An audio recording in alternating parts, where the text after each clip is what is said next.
menunggu 1 menit lagi kita akan mulai. Teman-teman akan masuk ke webinar. Oke. Aku akan mulai, nanti minta bantuan dari kakak-kakak co-host untuk merekam proses selama proses acara webinar ini. Oke. Assalamualaikum warahmatullahi wabarakatuh. Shalom. Om Swastiastu. Waalaikumsalam warahmatullahi wabarakatuh. Salam sejahtera. Dan selamat siang buat teman-teman semuanya yang udah ikutan pada hari ini di webinar kita From Zero to Expert. Nah, From Zero to Expert ini adalah sebuah webinar yang merupakan bagian dari campaign belajar coding dari rumah yang diinisiasi oleh campaign.com dan Skillful. Nah, makasih banyak buat teman-teman yang udah mau bergabung bersama kita, yang tentunya pasti hari ini teman-teman udah nggak sabar belajar bareng dengan kita, pengen tahu gimana sih narasumber kita untuk jadi expert sampai sekarang ini. Nah, untuk sebelum masuk webinar, aku minta teman-teman untuk memperhatikan beberapa hal. Yang pertama, teman-teman mohon menonaktifkan fitur audio teman-teman untuk semakin untuk menjaga kenyamanan kita bersama dan tentunya untuk tidak mengganggu adanya suara-suara lain kayak gitu. Jadi untuk teman-teman yang baru bergabung bisa menonaktifkan fitur audio teman-teman.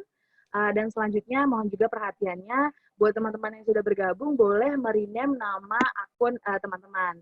Jadi misalnya teman-teman contoh namanya Ahmad Aziz, bisa dari institusi, bisa dari sekolah, bisa dari universitas, bisa dari daerah atau apapun identitas teman-teman yang ingin teman-teman bagikan kayak gitu.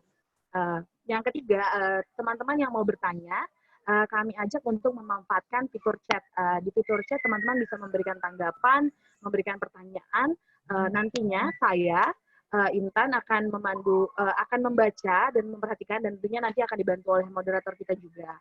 Nah, ketika teman-teman juga mau mengajukan pertanyaan secara bertanya langsung, teman-teman kami ajak untuk memanfaatkan fitur raise hand yang tersedia agar nantinya moderator yang akan menyapa teman-teman terlebih dahulu, selanjutnya teman-teman bisa menyampaikan pertanyaan secara langsung dengan berbicara langsung dengan narasumber. Selanjutnya kami ingin memberitahukan bahwa selama proses acara ini berlangsung, kami akan merekamnya dan nanti di akhir acara kita akan foto bersama. Buat teman-teman yang bersedia foto bersama dengan kita di acara ini, nanti boleh mengaktifkan fitur video. Nah, mungkin teman-teman udah nggak sabar, sebenarnya apa sih yang mau kita pelajarin hari ini. Tapi untuk itu, kita mau ada polling dulu nih teman-teman. Jadi pasti kita penasaran nih, apa sih yang buat teman-teman mau ikutan webinar hari ini, terus kenapa teman-teman mau belajar coding, kayak gitu. Nah, mungkin teman-teman bisa mengisi polling yang akan diberikan. Nah, ini dia pollingnya. Udah muncul ya teman-teman di layar teman-teman, bisa manfaatkan juga fitur chat untuk komentar atau memberi tanggapan ya teman-teman. Nah, ini ada beberapa polling yang teman-teman bisa isi dari tahu webinar Skillful itu dari mana, terus udah pernah coba Skillful atau belum, terus sudah pernah belajar coding sebelumnya.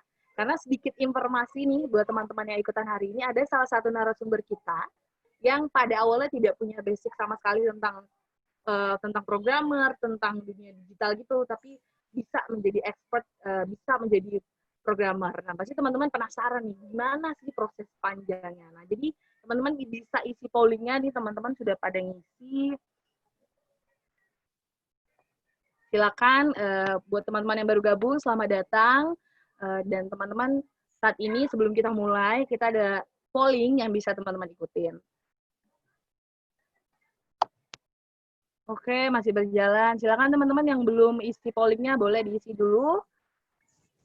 Ya, teman-teman bisa isi. Ada sekitar 7 pertanyaan yang bisa teman-teman isi. Nah, di sini bisa beragam banget sih ya jawaban-jawabannya. Mungkin kayak alasan teman-teman mau ikutan, nanti bisa juga teman-teman chat di kolom komentar. Ini ada juga tantangan terbesar belajar coding, terus kenapa tertarik belajar coding, gitu. Ini yang isi masih 39 orang, udah 43. Nah, buat teman-teman yang belum isi, boleh diisi dulu pollingnya sebelum kita masuk nih, mengulik lebih dalam kenapa webinar ini ada kayak gitu.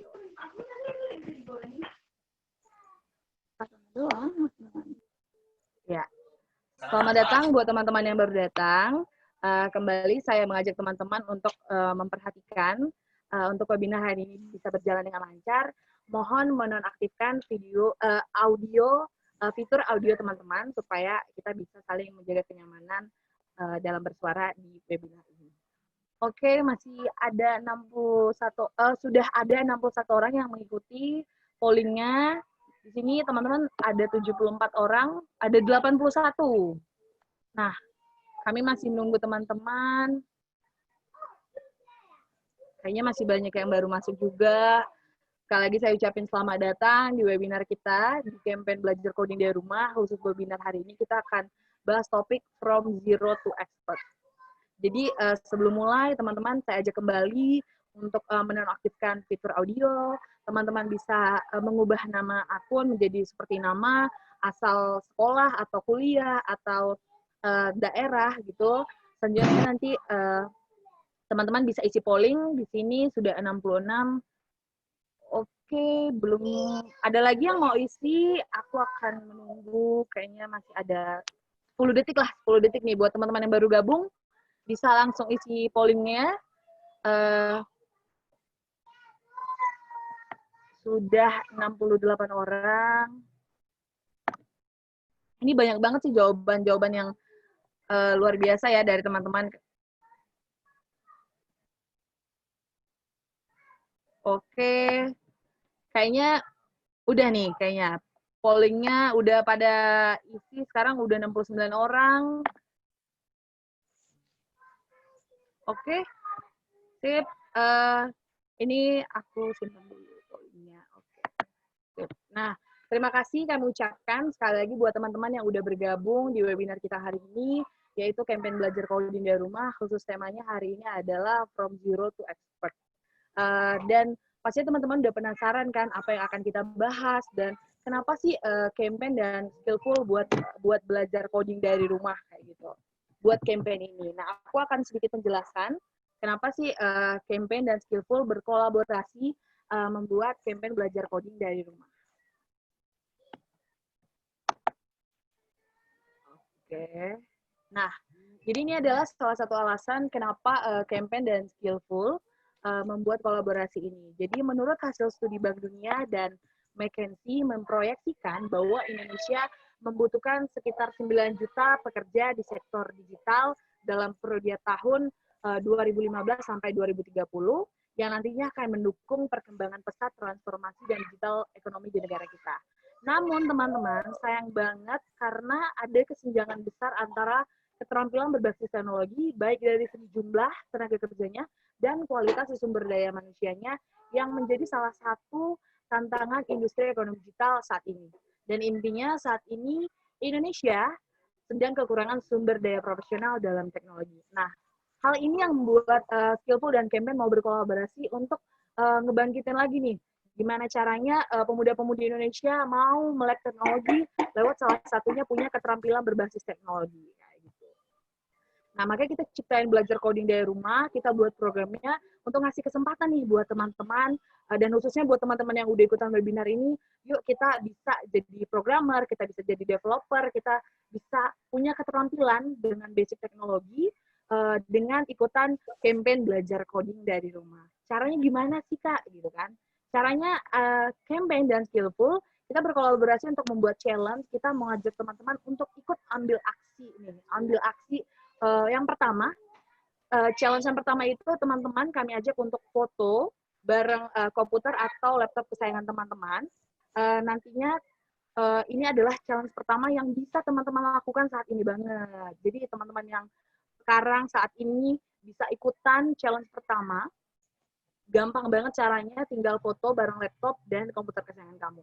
Nantinya ketika kamu sudah menyelesaikan challenge pertama, kamu berkesempatan untuk teman-teman yang ikut webinar hari ini berkesempatan banget dapat kode voucher belajar HTML gratis dari Skillful. Jadi aku aja teman-teman yang ikut webinar hari ini bisa langsung ikutan challenge ini. Tapi nanti aku akan jelasin caranya gimana? Nah, kalau challenge yang kedua adalah kalau teman-teman yang ikut webinar ini udah dapat kode vouchernya, udah ikutan belajar, ikutan lagi nih challenge yang kedua. Challenge yang kedua itu caranya teman-teman bisa selfie atau foto teman-teman sedang belajar di platform Skillful gitu, belajar kelas HTML gratis yang diberikan oleh Skillful itu. Nah, cara untuk ikutin challenge-challenge ini gimana sih gitu kan? Nah, caranya itu aku ada video juga yang bisa teman-teman tonton seperti ini. Aku jalanin videonya dulu, aku sambil jelasin. Oke. Nah, caranya gampang banget. Teman-teman tinggal download aplikasi Campaign for Change di App Store atau Play Store teman-teman. Nanti setelah teman-teman download, buka aplikasi Campaign-nya dan registrasi atau login. Sudah masuk, teman-teman bisa ketik belajar coding dari rumah di laman pencarian atau explore. Nanti kalau sudah dapat challenge-nya yaitu challenge selfie bareng laptop atau komputer kesayanganmu, kamu bisa ikutan challenge di sana. Caranya mudah banget nih, sesuai dengan video, kamu bisa tinggal take action, ambil aksi, foto bareng laptop kamu. Nih, ini caranya, contohnya di video. Nah, setelah kamu foto nih teman-teman, jangan lupa tulis captionnya. Nah, tulis captionnya alasan kamu mau belajar coding. Nah, mungkin ini sama kayak polling tadi kan, kita penasaran nih teman-teman, mau ikutan webinar kenapa, mau belajar coding kenapa, pasti teman-teman pasti punya niat baik yang pengen teman-teman wujudkan gitu kan. Nah, nanti kalau sudah selesai, upload fotonya, tulis captionnya, jangan lupa untuk tanda checklist di atas. Nah, jadinya seperti ini deh. Nah, nanti buat teman-teman yang sudah challenge, hasilnya akan seperti teman-teman yang lain. Nah, ini dia. Nah, ini buat teman-teman yang sudah ikutan challenge, foto bareng laptop kesayangan. Oke, nah contohnya, nah ini dia hadiah yang ditunggu-tunggu. Kenapa sih kita pengen banget nge-challenge teman-teman supaya teman-teman mau, oh iya ya, punya kesadaran diri untuk apalagi kita yang mau bekerja lebih baik lagi, mengerti teknologi. Nah, Campaign dan Skillful punya kesempatan, ngasih kesempatan yang besar buat teman-teman untuk bisa kelas belajar coding. Nah, salah satunya dengan ikutan challenge yang tadi, dan teman-teman saat ini juga buat teman-teman yang ikutan selama proses webinar akan langsung mendapatkan voucher gratis kelas belajar HTML dari Skillful kayak gitu. Nah, ini adalah teman-teman kita yang udah ngikutin challenge dari campaign belajar coding dari rumah. Nih, mungkin beberapa teman yang ada fotonya di sini itu sedang melakukan pembelajarannya di platform Skillful atau bahkan sudah menyelesaikan kelas belajar HTML. Nah, mungkin teman-teman udah penasaran nih, udah ditunggu-tunggu nih narasumbernya kece-kece, topiknya bagus, kayak gitu kan. Udah, aduh, greget banget pengen nanya. Sabar, sabar, tenang. Nah, kita akan panggil dulu nih kakak moderatornya nih. Kita panggil dulu Kak William. Halo, Halo. Mbak Intan. Halo, Kak William. Apa kabar, Kak William? Baik, Mbak Intan. Baik. Nah, penasaran juga sih, kan sebagai moderator nih. Tapi kalau dari Kak William sendiri, apa nih kesibukan, kegiatan selama hari-hari ini? Oke, sebelumnya salam kenal dulu teman-teman semua. Saya William, dan saya memang sekarang sibuk di Skillful sebagai Chief of Business. Saya bertanggung jawab untuk seluruh yang berhubungan dengan business operation, business development, management juga, investment juga, dan itu jadi peran saya di sini. Tapi sebenarnya karena tim kita belum terlalu besar juga, jadi kita memang banyak peran yang akhirnya kita mainkan juga. Jadi sedikit banyak saya juga ngurusin operasional dan juga berkaitan dengan proses belajarnya juga dan lain sebagainya.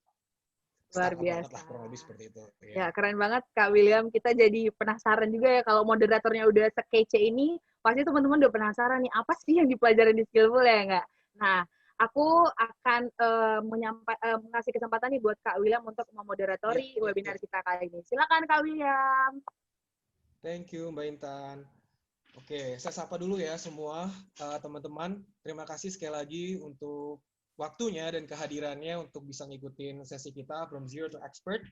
Ini adalah program kerjasama kita dengan Campaign. Kita senang banget bisa kolaborasi di sini karena sebenarnya kita juga sadar banget ya teman-teman. Tadi kan Kak Intan juga udah bilang bahwa Indonesia tuh kebutuhannya 9 juta sampai dengan 2030. Tapi sebenarnya kalau saya koreksi sedikit, data dari World Bank bahkan bilang 9 juta tuh kekurangannya loh. Gitu. Jadi 9 juta itu kekurangannya sebenarnya. kebutuhannya 14 juta gitu. Jadi memang jadi 17 juta bahkan, sorry.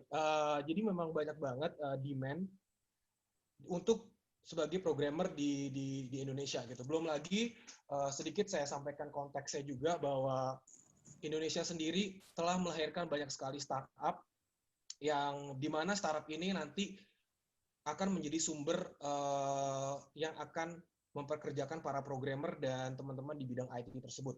Berdasarkan data juga, kita adalah peringkat kelima penyumbang startup terbesar di dunia. Banyak banget startup dan saya rasa jumlahnya nggak akan berkurang dan akan naik terus juga gitu. Jadi memang dari segi demand bisa dipastikan bahwa kita akan sangat membutuhkan, dan yang mirisnya adalah dari segi supply-nya memang tidak sesuai sih sebenarnya. Memang kita selama 2-3 tahun terakhir sudah bergelut di bidang ini, di pelatihan coding. Kita berawal dari sebuah coding bootcamp yang akhirnya kita melahirkan solusi pembelajaran blended learning melalui skillful.com ini, dan kita memang melihat banyak sekali adanya ketidaksesuaian skill yang dimiliki oleh para talent-talent yang keluar dari SMK ataupun dari kuliahan yang akhirnya tidak bisa terserap secara langsung gitu. Bahkan data juga bilang hanya 56% saja lulusan S1 IT loh ini di Indonesia yang bisa terserap ke formal sektor, artinya ke pekerjaan. Sisanya kemana tuh? Nah, artinya kan itu bisa dipertanyakan juga di situ kan. Belum lagi ditambah memang demand banyak banget gitu. Nah, di sesi ini sebenarnya ini menurut saya kece banget nih, menarik banget topiknya, karena bukan hanya topiknya aja, sebenarnya kita kedatangan 3 narasumber yang kalau teman-teman perhatikan, 3 narasumber ini itu memiliki background yang sama, tapi latar belakangnya dan maksudnya role yang mereka pegang sekarang itu berbeda gitu. Kita kedatangan ada Mas Dimas, CTO dari campaign.com, yang adalah seorang CTO, dan mungkin sedikit konteks di sini adalah perannya dalam mencari programmer ya, yang dibutuhkan oleh perusahaannya tentunya. Lalu kita ada kedatangan oleh Mbak Justita, yang adalah seorang programmer profesional di campaign.com, yang mungkin dalam perspektif di webinar ini akan share sudut pandang bagaimana mencari pekerjaan atau bagaimana berkarir di bidang IT tersebut. Dan kita juga kedatangan ada Mbak Sarah juga, seorang mentor coding dari Impact Bud dan Skillful, yang nantinya tentunya akan bisa memberikan perspektif tentang bagaimana caranya membantu murid-muridnya untuk bisa menjadi siap kerja. Jadi menurut saya ini narasumbernya itu seru-seru banget, yang akan tentunya bisa memberikan perspektif yang berbeda untuk teman-teman semua gitu. Tanpa panjang lebar, mungkin kita panggil narasumber pertama ya. Ada Mbak Justita di sini. Gitu. Halo Mbak. Halo semuanya. Halo Kak William. Halo. Nah, mungkin boleh sedikit perkenalan Mbak Justita, mungkin boleh share ke teman-teman di sini nih, background-nya dulu apa sih sebenarnya, dan bagaimana akhirnya bisa hijrah dan bisa sampai ke bidang IT seperti ini gitu. Kurang lebih seperti itu. Oke. Aku Justita. Saat ini aku sebagai front-end developer di campaign.com. Jadi kegiatan sehari-harinya kalau saat ini ya ngoding lah ya. Nah, background aku ini itu emang bukan IT. Jadi aku sama sekali nggak punya basic IT gitu. Karena dulu waktu kuliah tuh jurusan aku adalah teknik industri gitu. Terus akhirnya dari emang ketertarikan aku ke bidang IT itu emang sebenarnya udah dari kuliah gitu. Karena aku punya beberapa teman itu anak-anak IT. Jadi udah sering dong kayak ngelihat mereka itu ngoding, terus ngelihat tugas-tugasnya kayak gimana, terus apa sih kayak kesulitan kalau misalnya mereka tuh lagi ngerjain si project-projectnya itu gitu. Terus juga ya karena punya temen anak-anak IT, jadi sering juga sebenarnya datang ke event-event IT gitu. Jadi ya mereka sering sharing kayak perkembangannya itu seperti apa gitu. Sampai akhirnya waktu itu saya masuk ke campaign itu adalah sebagai community engagement. Jadi waktu masuk ke campaign itu bukan langsung jadi IT nih. Jadi sebelumnya adalah community engagement, terus akhirnya dari community engagement ini ya semakin tertarik kayak, oh bener nggak ya kalau misalnya aku pengen masuk ke bidang IT gitu. Sampai akhirnya ya udah aku mematangkan niat aku dan memantapkan diri aku, akhirnya aku memberanikan diri untuk bisa masuk ke bidang IT ini gitu. Prosesnya gimana Mbak Jasita? Boleh di-share nggak? Maksudnya mulai dari nolnya sampai dengan akhirnya sekarang itu bagaimana sih maksudnya suka dukanya juga dan prosesnya gitu maksudnya kurang lebih seperti itu. Oke, jadi kalau misalnya proses belajarnya itu, wah, panjang sih ya kalau diceritain. Jadi yang pastinya karena aku tuh bukan background-nya IT, jadi pasti kayak, oh nggak punya basic sama sekali gitu. Ya awalnya pasti susah banget gitu. Karena yang susahnya di sini itu susah buat membaca kode-kode yang ada, yang kita lihat gitu. Kita apa sih namanya kayak bingung maksud kodenya tuh kayak gimana sih ini gitu. Tapi ya dari kebingungan itu akhirnya belajar lagi buat pahamin kan lama kelamaan akhirnya jadi kayak gini gitu, lama kelamaan tuh jadi paham sendiri pola sama tekniknya itu. Terus juga karena sekarang tuh ngoding banyak banget ya source-nya, kita juga bisa ikutan kursus-kursus online kan, kayak dari Skillful juga bisa belajar dari Skillful, terus juga banyak kayak dari forum diskusi, sama yang pastinya karena juga ada mentor, punya mentor langsung sama Pak Dimas, jadinya kayak minta banyak masukan sama Pak Dimas buat gimana sih caranya gitu, biar lebih mudah dan lain sebagainya gitu. Ya sampai akhirnya lambat laun, dari mulai benar-benar nggak bisa, akhirnya jadi deh kayak yang sekarang gitu. Iya. Tapi mungkin ya walaupun terkesan singkat, tapi mungkin prosesnya pasti naik turun juga ya. Mungkin kita panggil langsung deh ya mentornya nih Mas Dimas di sini.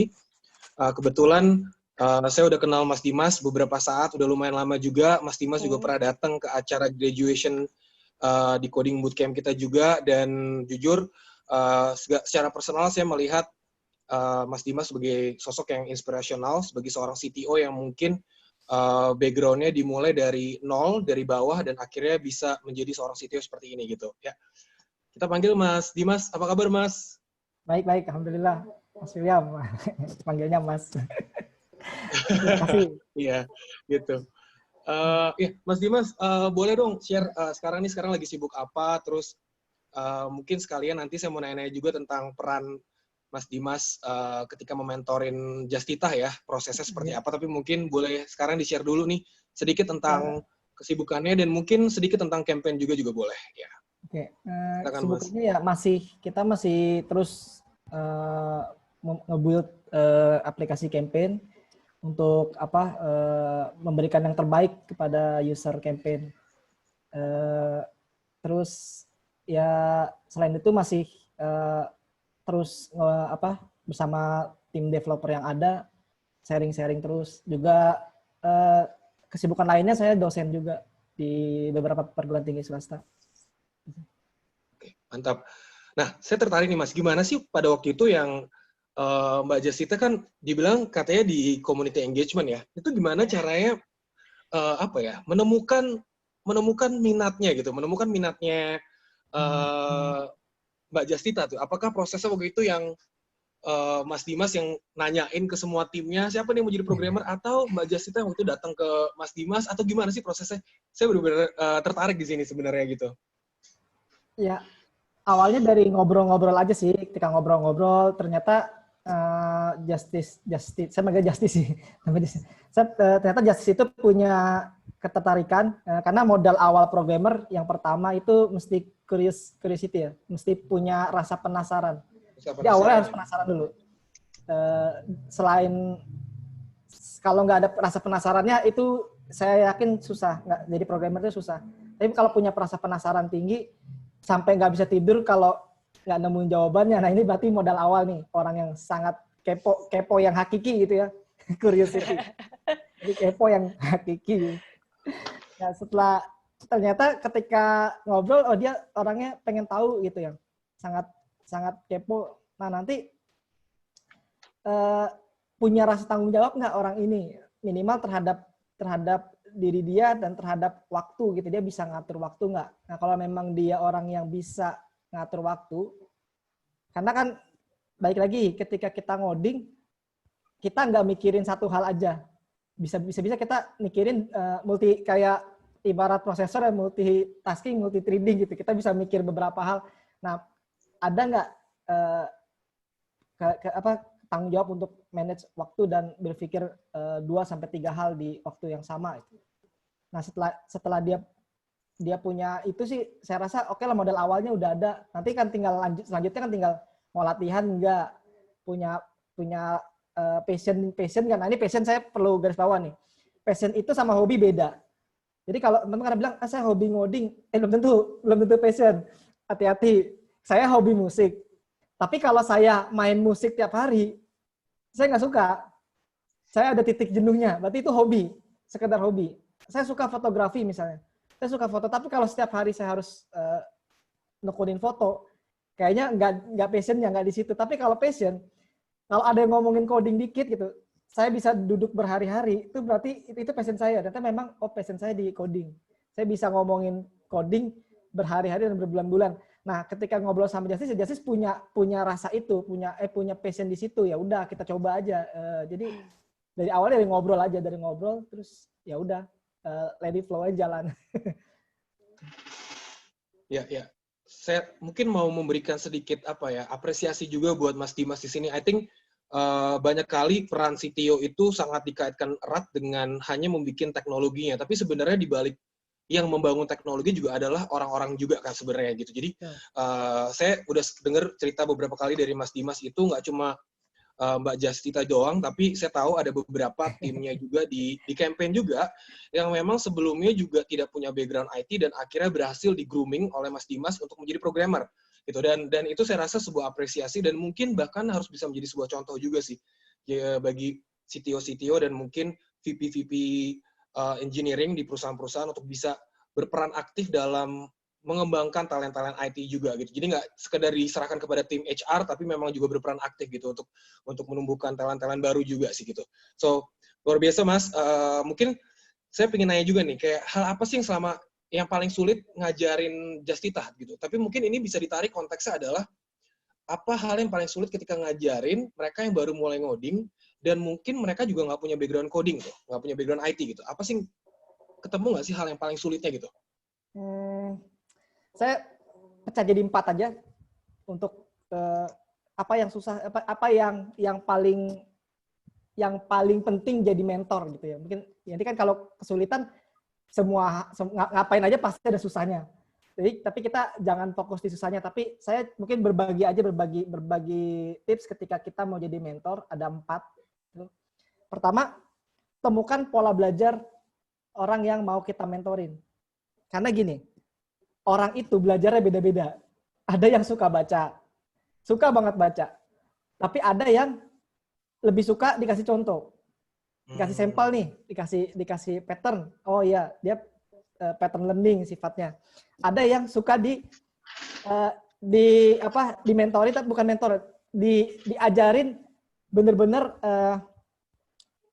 sama orang gitu, sama guru. Jadi benar-benar di ini. Tapi ini sekali lagi buat saya cara belajar coding nggak boleh terlalu tergantung sama orang. Ini juga saya ini mentor bukan berarti harus full time untuk ngajar. Ini juga cara belajar yang menurut saya perlu dirubah. Jadi pola belajar dulu. Yang pertama, karena kita seringkali kesusahan buat saya awal-awal juga kesusahan. Ini orang kok saya kasih, ada orang yang saya kasih contoh, dia bisa. Ada yang dikasih contoh, dia nggak bisa juga. Harus dijelasin. Nah, berarti apa nih masalahnya? Kenapa saya ketemu kesulitan ini? Ternyata saya harus temuin pola belajar dia dulu. Pola belajar orang ini. Dia punya pola belajar begini. Terus, yang kedua, selalu kasih challenge. Dan challenge-nya itu seiring waktu ditambah bobotnya. Jadi jangan sama. Kalau kita ngasih challenge-nya sama terus, ya orang ini juga nggak akan tumbuh. Tapi sedikit-sedikit, dan jangan dikasih terlalu berat. Ingat, memang dia human, dia manusia punya kemampuan untuk bertumbuh. Tapi jangan langsung kasih beban berat di awal. Bangun ketertarikannya dulu, challenge-nya pelan-pelan dinaikin. Jangan langsung dikasih challenge yang besar. Terus yang ketiga, seringkali ketemu orang yang tidak bijaksana dengan waktu. Makanya tadi saya salah satu yang tertarik sama Justice adalah Justice cukup bijaksana dengan waktu. Dia tahu atur waktu kapan ngobrol harus bersosialisasi sama teman, kapan harus fokus sama apa yang ada di meja. Jadi ini juga kendala kalau kita punya yang kita mentorin tidak bijaksana sama waktu gitu. Ya udah, kita nggak bisa ngomong ABCD. Meskipun dia jenius, tadi saya sempat sounding tuh, kita perlu latihan terus-menerus sebagai programmer. Karena Lionel Messi aja, kalau teman-teman lihat, dia kan jenius di sepak bola. Dia masih pakai baju latihan untuk latihan. Jadi harus bijaksana sama waktu. Terus yang keempat, yang juga susah, dan bukan hanya jadi mentor atau jadi apa, jadi teman kerja, jadi partner kerja, itu paling susah ngebangun kepercayaan. Susah gitu. Saya masih suka kedorong, ini bisa kelar tepat waktu nggak nih? Masih ada rasa gitu. Aduh, masih ada ini nggak? Kadang-kadang gemes pengen, udah ambil aja kerjaannya, saya kerjain lebih cepat. Tapi ini yang dibangun. Kita nggak boleh sebagai mentor langsung ambil itu kita kerjain sendiri, nggak boleh. Jadi harus bangun kepercayaan dan keyakinan bahwa dia bisa. Tapi sesuai dengan challenge yang tadi diberikan, jangan terlalu berat. Mungkin itu yang bisa saya share, kendala-kendala, tapi udah mulai ketemu polanya. Ya, thank you Mas Dimas. Nanti saya balik lagi ke Mas Dimas, tapi mungkin sekarang saya, kebetulan tadi Mas Dimas nyinggung banyak tentang peran mentor ya. Kebetulan kita kehadiran juga di sini ada Mbak Sarah, yang juga adalah seorang mentor coding nih gitu. Saya sapa dulu ya. Halo Sarah.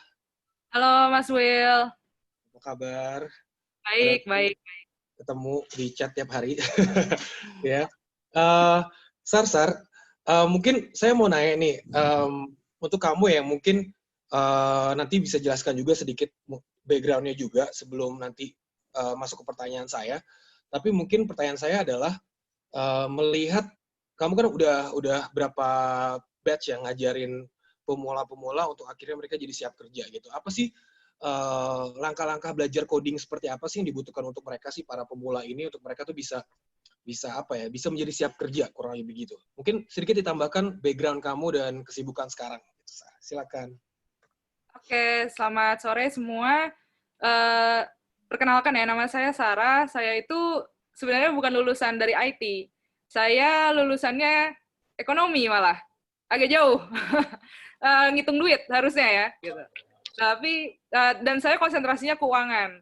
Nah, saya nggak punya background IT sama sekali, tapi dulu pas SD tuh sempat dikenalin sama ayah saya tentang HTML. Zaman dulu tuh masih HTML aja gitu, pas saya SD. Terus saya stop belajar HTML karena memang pelajarannya di SD tuh nggak ada dulu kan. Jadi malah disuruh fokus, udah yang penting sekolah dulu gitu. Ya nilai sekolah dulu diutamakan ya. Sudah, saya juga akhirnya jadi melupakan gitu. Sampai akhirnya ketemu lagi saat kuliah justru, abis lulus gitu. Abis lulus itu saya kok pengen ya nyoba bikin website lagi, belajar lagi gitu. Cuma teknologi saat zaman saya SD sampai kuliah tuh ternyata udah beda banget dan saya nggak tahu. Jadi benar-benar ketinggalan zaman gitu istilahnya gitu. Terus kebetulan saya ketemu sama teman saya. Saya punya teman yang dari background IT. Itu saya bincang-bincang lah. Kalau bikin web tuh sekarang teknologinya apa aja sih? Terus gue harus belajar apa aja sih? Dan lain-lain sebagainya. Terus diceritain sama dia gitu. Kita ngobrol berapa jam, itu lama lah gitu. Terus akhirnya saya menemuin skill pad-nya. Skill pad tuh maksudnya apa saja yang harus saya pelajari gitu. Kalau misalkan saya harus belajar dari nol gitu kan. Akhirnya saya temukan ya, berarti saya harus belajar HTML, CSS sama JavaScript minimal. Terus kalau sudah masuk ke sana, misalnya saya pengen memilih mau jadi front end atau mau jadi back end seperti itu kan. Saya akhirnya coba cari tahu lagi, teknologi di front end ada Vue, ada React, ada macam-macam ya gitu. Nah, terus ternyata yang lagi ngehits React dan segala macamnya. Akhirnya saya tahu skill pad-nya, terus saya jadi pengen belajar lebih kan. Cuma karena saya itu dari background non-IT, saya sebenarnya butuh mentor gitu. Akhirnya saya saat itu kebetulan Impact Bed lagi buka beasiswa gitu. Terus saya iseng daftar, ikut tesnya, lolos ternyata. Lolos, alhamdulillah lolos. Yaudah, akhirnya saya join di Impact Byte gitu. Belajarlah di situ saya. Terus, nah kebetulan Impact Byte juga ada community-nya, jadi saya juga langsung cemplung juga ke community ya. Terus teman-temannya juga ada yang dari non-IT, ada yang dari IT juga. Kita sama-sama belajar lah gitu. Nah, terus akhirnya dari situ mulai saya mencoba nambah skill saya gitu, mempelajari lagi. Karena teknologi itu nggak stagnan di situ ya. Kayak tadi saya cerita, dari saya pas SD itu cuma tahu HTML doang, terus tiba-tiba sekarang udah ada React, ada Vue, ada banyak banget gitu kan. Nah, jadi saya tetap mencoba untuk keep in touch justru sama teman-teman saya, itu penting banget menurut saya. Karena saya jadi tahu gitu, ada wawasan, oh di perusahaan dia pakainya teknologi apa, di perusahaan dia yang di tempat dia kerja pakai teknologi apa. Jadi saya ikutan jadi update informasi juga gitu. Walaupun mungkin belum ada kesempatan untuk mempelajari saat ini, tapi seenggaknya saya udah tahu, oh yang lagi trending sekarang sepertinya ini gitu. Itu sih background saya dan cerita bagaimana saya memulai belajar programming. Terus kesibukan saya sekarang jadi mentor di Skillful gitu, web development. Mungkin teman-teman juga di sini udah mungkin aware juga kali ya, programming itu mungkin salah satu yang sebuah disiplin yang memang terus berevolusi, terus ada yang baru setiap 2 bulan, setiap 3 bulan pun artinya juga pasti akan ada update gitu kan. Satu Google ngeluarin language baru, Golang, lalu Facebook akan ngeluarin yang lebih baru lagi, dan begitu banyaknya bahasa programannya akan terus diupdate gitu. Jadi saya rasa benar kata Sarah, artinya kita harus up to date juga sih, jangan sampai kita ketinggalan juga gitu ya, Sarah ya. Ya gitu. betul Mungkin, banget Mas. Boleh share lagi nggak apa suka dukanya sih menjadi mentor coding tuh di prosesnya seperti apa sih gitu, dan suka dukanya apa sih gitu, Sarah? Oke. Selama saya ngajar, saya tuh semangat banget kalau misalnya ngelihat ada murid yang pengen cari tahu, curious gitu. Yang dia tuh rasa penasarannya tuh tinggi. Mbak ini gimana ya? Kok nggak bisa ya saya? Mbak ini gimana ya? Padahal dia kurang titik koma misalnya. Atau kurang cuma salah nulis sintaks. Tapi nggak apa-apa, itu namanya juga belajar gitu kan. Saya seneng banget, at least dia mencoba gitu. Saya seneng banget kalau udah ketemu sama murid yang, wah, curious-nya kayak gitu. Terus dia berusaha mencoba, misalnya saya kasih tugas nih, tolong buatin aplikasi A, fiturnya A, B, C, D gitu. Tapi dia eksplor, Mbak, aku pengennya tambahin jadi FGH gitu, ada fitur itu tambahannya. Nah itu saya seneng banget kalau udah kayak gitu, ketemu orang seperti, berarti dia mau mencoba gitu kan.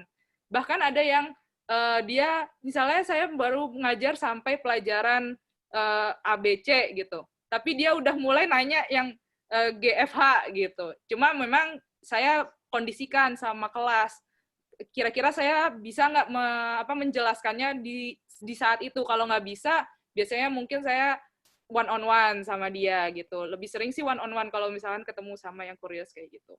Nah, kalau untuk dukanya sih sebenarnya kalau ada yang nggak semangat. Nah, itu saya agak sedih sebenarnya. Jadi, kalau misalkan programming kan sebenarnya kalau misalnya kita error, hal yang pertama dilakukan itu, kalau saya sarankan ya, itu sebenarnya kita cari tahu dulu di internet gitu. Karena banyak di sana ada artikel yang membahas masalah tersebut. Pasti nggak cuma kalian yang pernah merasakan errornya gitu. Pasti ada orang lain yang dulu juga pernah merasakan dan dia share gitu. Nah, kita kalau bisa coba dulu cari tahu ada nggak ya solusinya di internet. Kalau misalnya ada, kan alhamdulillah nemu. Kalau misalkan ada tapi kita nggak ngerti, nah baru nih ke mentor gitu, atau ke teman yang ngerti. Kita cari teman lah gitu. Nah, yang saya sedih itu kalau misalnya ada yang dia tuh nggak mau cari tahu dulu gitu. Dan karena saya beberapa kali mengajar, jadi saya tahu ada beberapa orang yang sifatnya semangat untuk cari tahu dan yang kurang semangat untuk cari tahu gitu. Jadi, dan cara saya untuk mengantisipasi itu adalah biasanya saya kasih link malah justru. Link artikel, nih baca gitu. Jadi biar dia tuh ada effort-nya dulu untuk memahami masalahnya dia sendiri gitu. Walaupun sudah saya carikan sebenarnya. Cuma biar betul tadi kata Mas Dimas, memang kita nggak boleh membuat murid itu sangat bergantung sama kita, dan saya juga masih belajar untuk bisa menjadi seperti itu ya gitu, karena saya masih perlu pengalaman juga mengajar gitu Mas Dimas. Itu saya coba trial and error, oh kalau dikasih link berhasil nggak works, kalau misalkan nggak works, akhirnya saya coba untuk ya udah deh saya kasih tahu gitu. Ya kurang lebih seperti itu. Artinya selaras banget nih sama yang tadi Mas Dimas bilang ya. Jadi teman-teman mungkin boleh dicatat nih, kalau mau jadi programmer awalnya harus jadi orang yang kepo, yang hakiki, kata Mas Dimas dari bahasanya ya. Kepo yang hakiki katanya. Jadi rasa penasaran yang sangat besar ya, sehingga terus-menerus untuk bisa cari tahu apa sih dan nggak pernah mau stop sampai kita menemukan jawabannya kayak gitu. Dan itu benar banget ya, diselaraskan juga dengan Mas Sarah. Oke, mungkin sebelum saya pindah ke Mbak Jasita lagi nih, buat kamu sendiri, hal tersulit apa dalam belajar coding buat kamu? Kalau saya sebenarnya melawan rasa malas itu, Mas. Jadi kalau saya juga kan karena bukan background IT, jadi masih banyak yang harus saya pelajari gitu. Walaupun saya sekarang posisinya sebagai mentor nih, tapi yang namanya teknologi ya, 3 bulan ada lagi, bahkan di framework React aja gitu. Itu ada lagi yang baru, ada lagi sintaks baru, ada lagi, waduh ini apaan ini gitu. Nah, malu dong kalau misalkan nggak ngerti ya. Gitu. Tapi saya, jujur-jujuran juga kadang-kadang ini fitur baru, jadi saya harus pelajari dulu. Kadang saya juga ngomong gitu ke murid gitu. Kalau mau kita pelajari bersama. Kalau ada yang sudah ngerti, tolong kasih tahu saya justru gitu. Jadi saya juga walaupun sebagai mentor posisinya, saya juga pengen murid-murid saya juga bisa mengerti gitu. Bahkan dia bisa cari tahu, saya juga kalau diajarin juga nggak masalah gitu. Nah itu yang susahnya dari belajar coding itu sebenarnya melawan rasa malas untuk cari tahu. Dan kalau misalnya saya merasa stuck, itu kadang-kadang udah, aduh, udahlah, tar dulu, gitu. Padahal sebenarnya kalau misalnya kita lihat, kayak misalnya di internet itu juga banyak kan artikel-artikel, nah itu dicari dulu. Teman-teman, itu penting banget, kalau bisa kita juga punya teman yang bisa diajak diskusi, mentor juga. Makanya saya beruntung banget pas itu juga ikut bootcamp, jadi saya masih megang kontak-kontak teman-teman saya gitu. Jadi dan teman kerja saya yang di sini di Skillful itu juga saya jadikan mentor saya gitu. Ada teman kerja saya yang lebih muda dari saya, itu saya suka tanyain juga karena dia juga jago menurut saya gitu. Jadi saya juga belajar dari dia, tapi saya juga nggak mau berharap saya jadi bergantung sama mereka, enggak. Tetap saya juga berusaha dulu, kalau sudah stuck, saya lanjut bertanya, diskusi sama mereka. Biasanya sih kalau trik saya kasih waktu. Kalau saya stuck nih sampai setengah jam, saya baru nanya, gitu. Jadi nggak habis waktu juga, cuma saya ada usaha dulu untuk diri saya sendiri, seperti itu. Tadi ada poin menarik yang kamu bilang tentang cari teman belajar juga gitu. Apakah kamu mencoba untuk bergabung ke komunitas-komunitas juga nggak? Atau apakah itu menjadi hal yang penting untuk dilakukan nggak sih seperti itu? Penting, dan saya juga berusaha untuk gabung komunitas. Kebetulan yang saya ikutin tuh yang online. Jadi yang di Telegram, di di forum-forum online. Tapi community menurut saya itu bukan hanya community yang kumpul orang-orang gitu, tapi bisa juga forum di website. Nah, itu juga menurut saya community ya, karena mereka akan share. Masalah-masalah mereka di-share semua di situ. Itu tinggal kita searching aja. Ya, kalau menurut saya selama belajar ngoding itu yang meningkat skill-nya itu juga skill googling. Nah, itu menurut saya. Jadi keyword saya tuh kalau untuk nyari masalah, oh, saya masalahnya ini. Oke, keyword-nya ini ya kayaknya.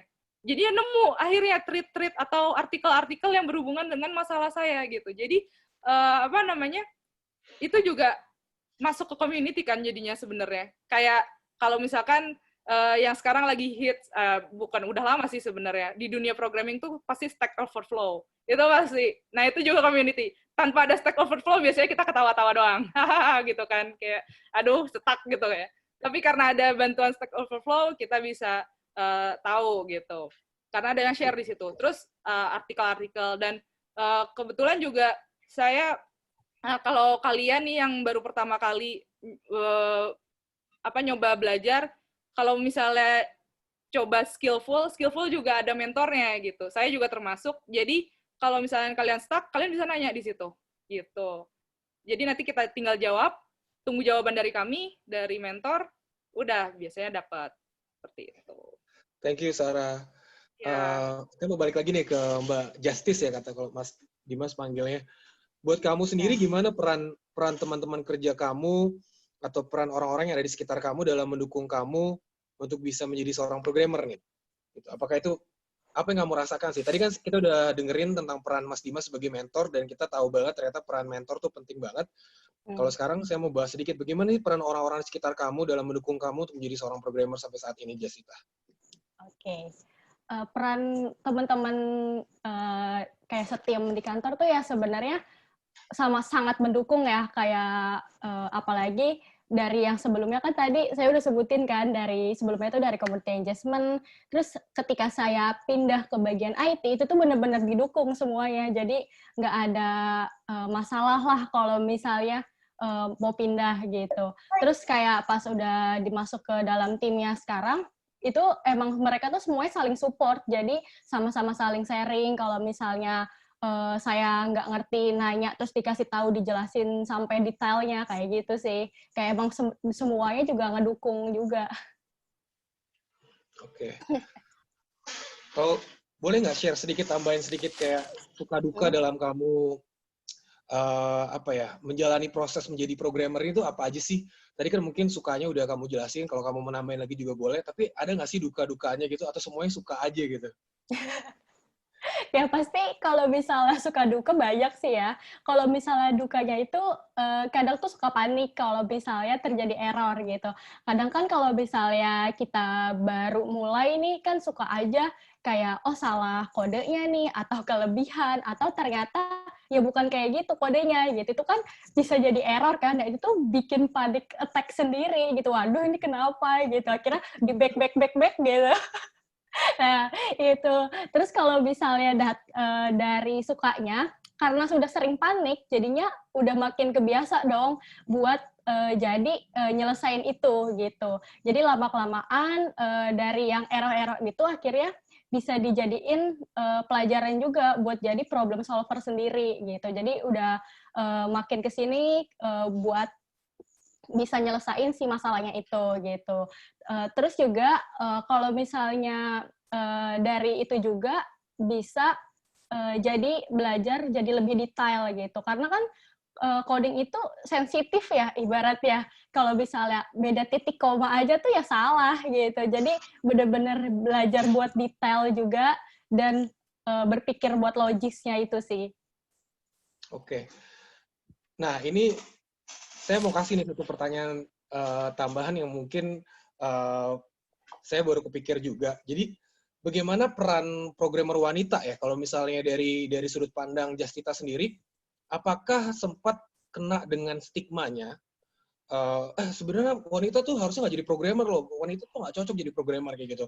Dan apakah pernah kena stigma seperti itu atau tidak? Dan mungkin boleh share sedikit tentang perspektif kamu sebagai seorang programmer wanita nih gitu. Karena sebenarnya sedikit konteksnya adalah kita tahu bahwa sebenarnya wanita bisa gitu. Dan yang lebih miris lagi sebenarnya adalah wanita menurut data itu akan ketika nanti beberapa tahun ke depan kita akan lebih masuk ke era digital, pekerjaan-pekerjaan yang akan diotomatisasi itu mirisnya perempuan akan 20% lebih kehilangan pekerjaan daripada laki-laki. Dan sebenarnya saya melihat programming ini, dunia IT ini bisa menjadi sebuah karir baru ya bagi teman-teman perempuan juga gitu. So mungkin gue tertarik banget untuk dengar perspektif kamu gitu dari sebagai seorang programmer wanita gitu. Ya, kalau misalnya aku sendiri kena stigma sih sebenarnya enggak ya, karena kalau menurut pandanganku ya pada dasarnya itu semua tuh nggak ada perbedaan gitu, nggak entah itu perbedaan atau yang laki-laki ataupun perempuan gitu, karena tergantung dari diri kitanya masing-masing. Kalau misalnya kita mau serius buat ngejalaninnya, ya kenapa harus takut gitu? Karena juga kan kayak kemampuan masing-masing kita kan beda-beda kan, skill-nya beda. Kalau misalnya kita emang suka, kita emang tertarik, ya just doing it gitu ya, mulai aja dulu gitu. Kalau misalnya udah mulai, nantinya kita bakal tahu sebenarnya kita mampu nggak sih di sini, dan yang lain pun bakal ngelihat kayak kinerja kita tuh seperti apa gitu. Siap. Jadi ya. Oke, thank you Jessica. Mungkin boleh share nggak, ada nggak satu momen yang tidak terlupakan ketika kamu dulu, mungkin sampai sekarang pun gitu. Satu momen apa sih yang tidak pernah kamu lupakan selama proses kamu menjadi seorang programmer? Ada nggak? Satu momen, ini sih sebenarnya berkaitan sama duka yang tadi. Jadi waktu itu saya pernah lagi ngoding kan buat nyelesain kerjaan gitu. Terus tahu-tahu saya tuh salah ketik atau salah kode satu titik gitu, kayak kurang titik atau kurang apa, itu tuh error tuh satu web. Terus ya panik dong, kayak waduh ini webnya nggak bisa dibuka gitu. Satu web semua tuh langsung error gitu. Wah itu bener-bener langsung saya hubungin tim kan, kayak gini, waduh ini tadi salahnya di mana gitu. Sebelumnya saya udah cari tahu nih ini salahnya di mana gitu. Itu nggak detail nih sebenarnya, makanya itu emang kita tuh harus detail buat menjadi programmer gitu. Abis itu nggak ketemu nih, kayak nggak ketemu nih kodenya yang mana yang salah tuh gitu. Akhirnya udah dari situ terus udah cari juga buat tadi pas salahnya itu, akhirnya coba hubungin tim, ini ada kayak gini gitu, jadinya nggak enak sendiri kan. Tapi ya dari situ akhirnya saya jadi belajar banget, kayak belajar buat ini harus detail nih, harus kayak gini, harus kayak gitu. Jadi buat bisa selanjutnya bisa lebih baik lagi gitu. Itu kamu sampai ngontek Pak Dimas nggak tuh? Atau enggak sih? Enggak. Mas Dimas gimana tuh waktu itu kejadiannya? Nggak tahu ya. Kita sampai, karena saya sebenarnya ini salah satu meme terbanyak yang saya pernah lihat juga sih kalau di luaran sana kan, tentang programmer yang tiba-tiba memasukkan satu line of code, tiba-tiba tembok Cina hancur gitu kan. Saya rasa ini tepat banget sih gitu ya. Gitu. Mungkin ke Mas Dimas juga nih, ada nggak momen-momen memorable ketika mementorin Justita dulu selama prosesnya gitu? Kalau Justice saya nggak terlalu nggak terlalu sulit gitu. Maksudnya nggak terlalu, karena memang dari obrolan awal memang orangnya oke lah, udah satu curious ya, dua tanggung jawab. Dua hal ini kalau orang udah punya, itu kita lebih enak, lebih ini. Terus kebetulan tim saya bentuk timnya memang tadi ada bukan sengaja melevelkan seperti itu ya. Jadi level of problem itu memang rumit gitu. Mungkin si Jasi bilang ini agak sulit nih. Ternyata bisa error semua. Tapi kita memang membentuk ekosistem nih. Di tim itu saya bentuk ekosistemnya dulu. Itu saya setelah berbelas tahun di dunia hutan perkodingan itu, kalau mentor satu leader terus handling semua orang, itu salah menurut saya. Karena the good leader dia harus bikin leader yang lain. Jangan semua hanya di titik dia, itu salah menurut saya. Jadi saya harus bangun leader yang lain. Jadi timnya udah memang strukturnya udah bagus banget. Jadi error itu kita nggak sampai hitungan. Saya udah bilang, tolong kalau main bola, bermain sepak bola gitu ya, bola jangan terlalu banyak dipegang. Nanti permainannya nggak cantik. Saya sering lagi gitu. Karena kalau kelamaan megang bola di tackle lawan, aduh Anda seperti cedera gitu kan. Kalau Anda ketemu error dan itu sudah masuk, karena ada durasinya. Saya kasih durasi ya. Kalau bisa pakai stopwatch itu di durasi. Kalau kamu nggak bisa handling itu di luar kapasitas dan kompetensi kamu, buru-buru. Karena kalau kelamaan, kita nggak lagi di situasi, beda sama belajar di kelas ya. Kita nggak lagi di situasi belajar di kelas. Kita lagi benar-benar memproduksi sesuatu dengan hitungan, kalau sprint itu kan 2 minggu ya, dalam hitungan 2 minggu. Jadi nggak ada tuh kita tunda untuk satu masalah di situ, terus itu nggak bisa. Kita punya ekosistemnya, punya pattern-nya, punya polanya. Tadi yang seperti Mbak Sarah bilang kan, bisa ekosistem itu bisa dibentuk macam-macam. Kita bisa dari forum, mungkin Stack Overflow tadi oke, saya juga sepakat. Ada di beberapa forum juga, di grup juga oke. Tapi satu hal yang paling penting sebetulnya dari kita menghadapi problem, gitu, menghadapi isu, makanya penting untuk bisa berpikir urut terlebih dulu. Satu, berpikir urut. Kedua, tahu istilah.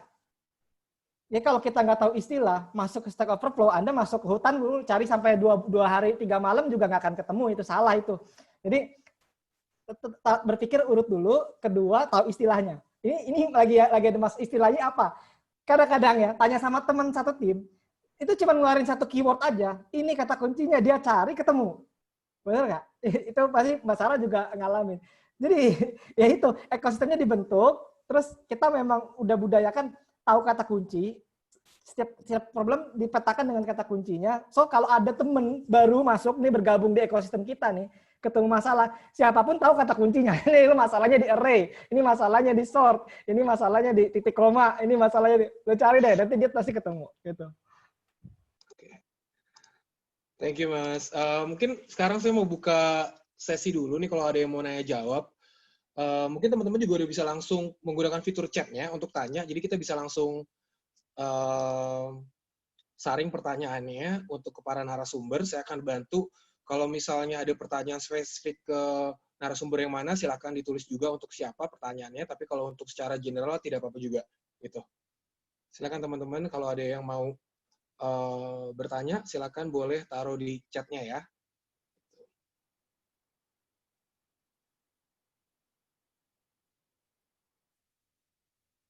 Oke, sambil kita menunggu pertanyaannya juga, saya mau nanya lagi nih ke Mas Dimas nih, Mas. Kalau nggak salah, udah berkarir di dunia programming, di hutan perkodingan ini 12 tahun, benar Mas? Atau lebih bahkan? Jadi dosen 13 tahun, jadi programmer 16 tahun. Wow, 16 tahun ya. Kalau nggak salah, Mas Dimas itu juga dulu background-nya lulusan dari SMK ya? Betul, SMK. Nah, bagaimana sih artinya apa ya prosesnya sampai bisa ke titik sekarang ini gitu loh Mas Dimas, boleh nggak share maksudnya 16 tahun itu saya rasa butuh apa ya, butuh passion yang tadi Mas Dimas bilang, butuh komitmen juga, tapi sebenarnya walaupun ditekunin mungkin kita perlu tahu juga gimana sih cara-cara dan langkah-langkah yang lebih tepat untuk kita sampai bisa akhirnya ke titik, kalau menurut saya nggak tahu nih, perspektif saya salah satu posisi tertinggi di dunia IT tentu adalah CTO kan di sebuah perusahaan gitu, karena dia yang intinya akan mengepalai seluruh pengembangan teknologi di setiap perusahaan tersebut gitu. Nah artinya mungkin boleh di-share sedikit nggak Mas?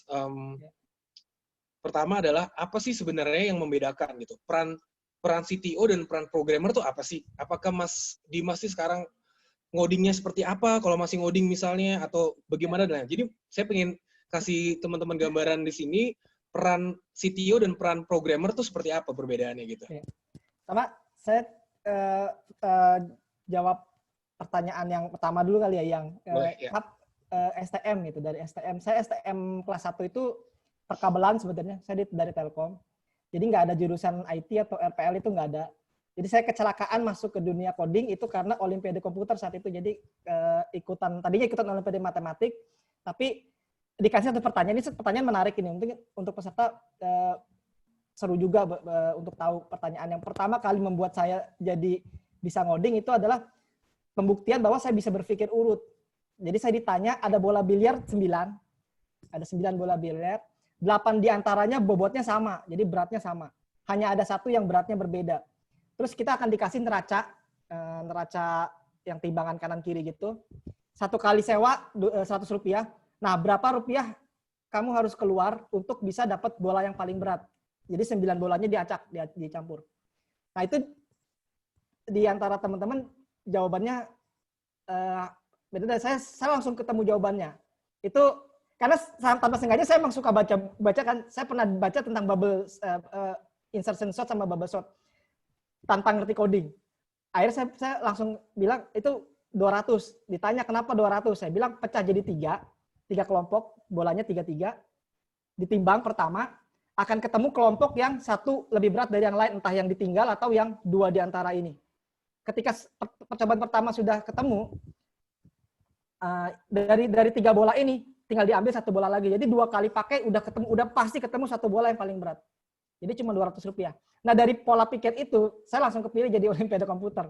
Itu awalnya, saya jadi belajar ngoding. Terus, di STM akhirnya untuk mengakomodir mereka-mereka yang kepilih jadi atlet Olimpiade ini dibuatlah satu jurusan RPL. Jadi jurusannya dibentuk karena siswanya kepilih ikut Olimpiade. Ini menarik STM itu. Jadi saya sangat didukung oleh SMK saya jadi saat itu. Akhirnya pas lulus langsung bisa kerja. Mungkin awalnya nggak kerja di coding, tapi nggak berapa lama langsung bisa kerja di coding di dunia programming. Itu awal kenapa saya awalnya bisa ngoding. Jadi kuliah tidak dalam situasi baru belajar coding, nggak. Kuliah memang udah bisa ngoding. Nah terus selama belasan tahun ini, tadi benar Mbak Sarah sempat mention bahwa perubahannya banyak banget dan masif banget. Dan nggak hanya, dulu trennya masih ngoding desktop, programming di komputer, PC, tiba-tiba web, main. Jadi belasan tahun ini perubahan trennya juga lumayan. Dan ini jadi garis bawah bahwa kalau kita nggak bisa adaptasi dengan itu, kita nggak dipakai lagi. Dan banyak kok, banyak teman-teman kerja saya yang dulu akhirnya berhenti. Dia jago di report dulu, bikin report akunting, jago banget.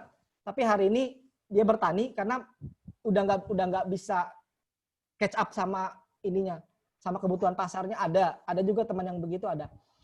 Jadi memang kalau mau bergelut di bidang ini ya harus adaptif, harus bisa adaptasi gitu. Nah terus peran CTO saya hari ini mungkin berbeda dengan teman saya CTO yang lain. Saya juga ngobrol-ngobrol sama teman-teman CTO yang lain. Itu beda. Ada yang dia berperan hanya untuk budgeting dan pemilihan teknologi. Ada yang seperti itu ada. Tapi balik lagi, karena passion tadi, saya ada dorongan kalau coding itu sesuatu yang saya nggak bisa tinggalin. Berhari-hari saya bisa ngobrol itu gitu. Saya bisa ngobrol tentang itu aja. Itu bisa, saya nggak ada masalah untuk kalau ngomongin coding. Jadi ya itu nggak akan saya tinggalin. Sampai hari ini saya masih ngoding. Database saya masih ngoding, back-end saya ngoding, front-end web saya ngoding, aplikasi mobile saya ngoding. Totally ada 18 sekarang. 18 versi pemrograman saya kuasai. Itu sih. Mantap. Thank you Mas Dimas. Ini pertanyaan udah mulai banyak. Sekaligus saya coba sortir ya. Ada beberapa yang mungkin pertanyaannya mirip. Cuman saya mau mulai dulu nih. Ada satu pertanyaan dari Warflood yang saya rasa ini menarik sekali. Sesuai dengan tema kita juga, From Zero to Expert. Dia bertanya, dia sangat tertarik, tapi apakah bisa level -1 gitu. Bahkan dia menganggap intinya itu dia nggak dari level 0 tapi level -1 kayak gitu. Dan itu apakah ini bisa nggak tetap menjadi seorang programmer ya, seperti itu kurang lebih ya. Artinya dengan disiplin yang mungkin sangat jauh berbeda, yaitu dari disiplin ilmu seni gitu. Apakah tetap bisa nggak sih jadi programmer kayak gitu? Mungkin ada narsum yang mau jawab, atau kalau nggak saya bisa bantu pilihkan. Seru sih, ini seru pertanyaannya. Boleh saya singkat ya? Boleh, silakan. Boleh saya ambil nih. Kalau ya. Dari seni, deket banget. Seni itu, saya juga suka musik seni juga. Jadi saya kasih salah satu teman saya di tim saya, mungkin bukan di campaign, di salah satu startup lain, itu dia awalnya STM otomotif. Terus bekerja, karir pertama adalah office boy. Terus ketemu sama saya gitu kan.